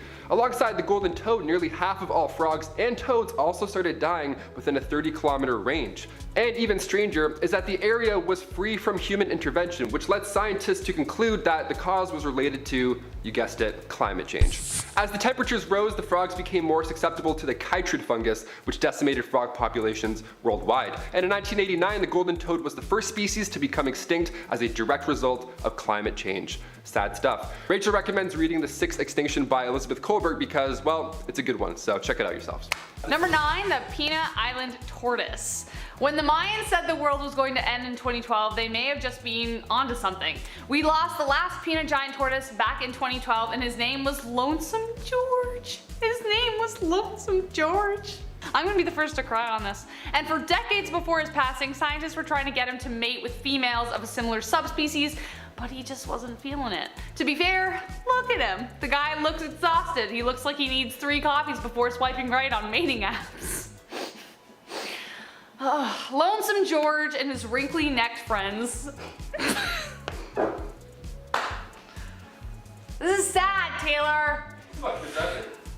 Lonesome George and his wrinkly-necked friends weighed in at about 400 pounds, growing up to 6 feet long. Again, this extinction comes back to us humans with the use of tortoises as an onboard food in the 19th century and the goat population of Pinta Island growing rapidly during the 60s and 70s. These tortoises ran out of food. Number 8, the Labrador duck. I love ducks. You might as well play Goose Goose Duck because sadly, the Labrador duck is no more. But even before it went extinct, the Labrador duck was always rare, and it's served that way. Also referred to as the pied duck or the skunk duck due to its coloring, not its smell. Not much is known about its behavior and habitat, but we do know that it liked to hang out in sheltered bays, sandbars, harbors in New Jersey, Long Island, New England, and of course, coastal Labrador, northern Quebec. Did it have a New York accent? Did it have a New York accent or a Canadian one? We just can't be sure. We've been looking, but honestly, we don't know at this point. The Labrador duck went extinct in the 1870s, but the direct cause is still unknown. Was it eaten to death? We don't know. The bird was known to taste bad, but was pretty cheap for meat at the market, so that could be one possibility. But the ducks were actually hunted for their feathers more than their meat, and their eggs were harvested as well. Another reason is that they were often in competition with us over their main food source, which were, as you would have guessed, mollusks. Human interaction obviously played a massive role in its ducktails, especially considering the last known specimen was shot in New York. Shot in New York. Not a movie, assassinated in New York. Did they realize what was happening around the time? Probably. Yeah, realistically probably. But it just goes to show how much the level of care has differed over the last century in relation to extinction.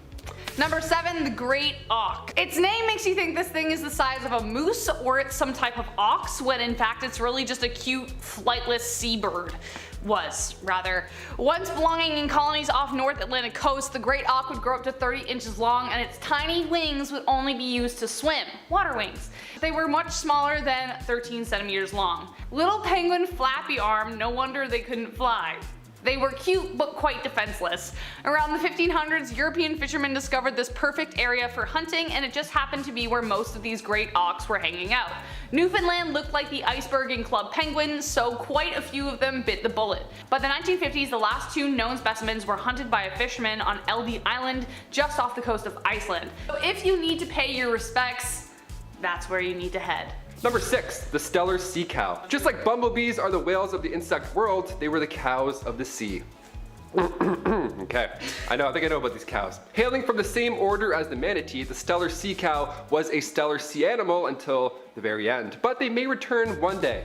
Fingers crossed, more on that in a second. The stellar sea cow was named after George Wilhelm Steller, who discovered this massive blubbery creature in 1741 during the Vitus Bering's Great Northern Expedition after the crew became shipwrecked. Adults would have weighed about 9,000 kilograms and could reach lengths past 11 meters. That's a whole lot of cow. Despite surviving since the Pleistocene epoch over 2.6 million, 11,000 years ago, they were no match for humans. They only swam at a meter deep and communicated via huffs and sighs to their family and lifelong partners, as I do normally. Are you hungry? Kind of. George Steller commented that the animals had an uncommon love for their families, which made it incredibly easy to hunt them. Okay, that's really depressing.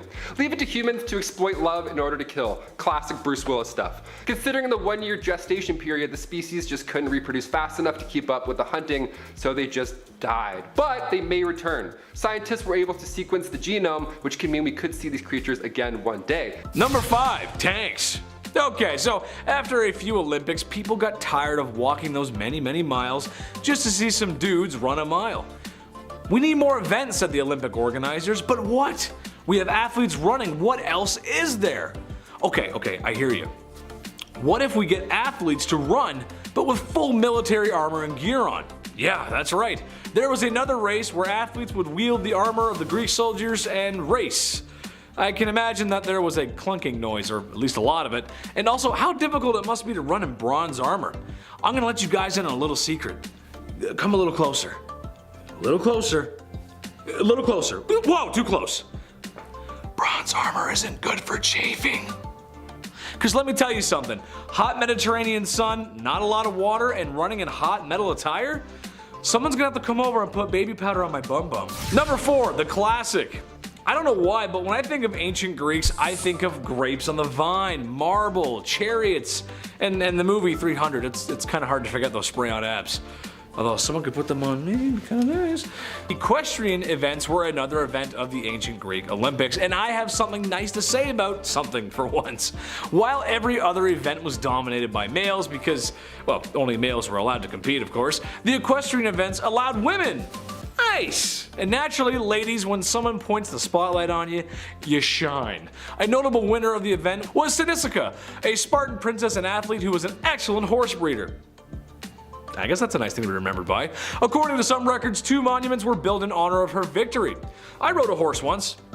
I can firmly say that I prefer the automobile. Just saying. You walk around like that, that's why all the cowboys walk like this. You just do that all that.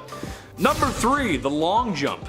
After running in armor, it was discovered that jumping makes for a great Olympic event. How high? How far? It's simple, really. It should come as no surprise that I did not perform well in that section of track and field day at school. To my disadvantage, there was no strength-based events because it was considered unhealthy for us because we were so young.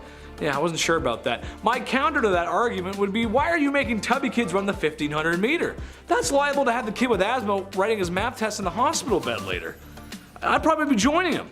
However, I am a supporter of the ancient Greek jumping event. Basically, athletes gotta jump as far as they can whilst holding 2 large rocks. Now, if we did that today, people would know what it's like to do a long jump when grandma feeds you too much. Yeah, it's not easy. Number 2, the discus, the javelin, and the hammer. Sounds like a good band. Hey, these are all events that we still compete in today. That's awesome, but doesn't it make you nervous when the athletes are throwing those bad boys around? Especially the hammer throw. God, it just makes me so nervous. While I couldn't find an exact example of an accident happening, I doubt the ancient Greeks had safety in mind for spectators. The discus was made from stone or bronze, and they were tossing those suckers the same way Guy Fieri tosses Caesar salad. Which is a lot because he's kind of a big guy too. However, for me, it's the javelin that's most terrifying, as that was an appropriate weapon of war for the time, and athletes are just throwing them around like it's nothing. You're telling me the crowd was a safe distance away from the splash zone? Yeah, just keep your eye in the sky to be safe, folks. I don't know about that. Number 1, rap battle. Honestly, this is something we should bring back to the Olympics. While I was complaining about not being able to compete in strength-based events earlier, I, as a theater kid, would have much preferred some of the other less intensive events the ancient Greeks had up to offer. The ancient Greeks were not just chucking stones and chafing in bronze armor. There was also a competition with the arts. Poetry, song, and singing. Imagine if America entered Eminem into a rap battle contest. There would be no contest. Imagine if Canada entered one for musicians. K.D. Lang, Celine Dion, and Anne Murray just singing Angels.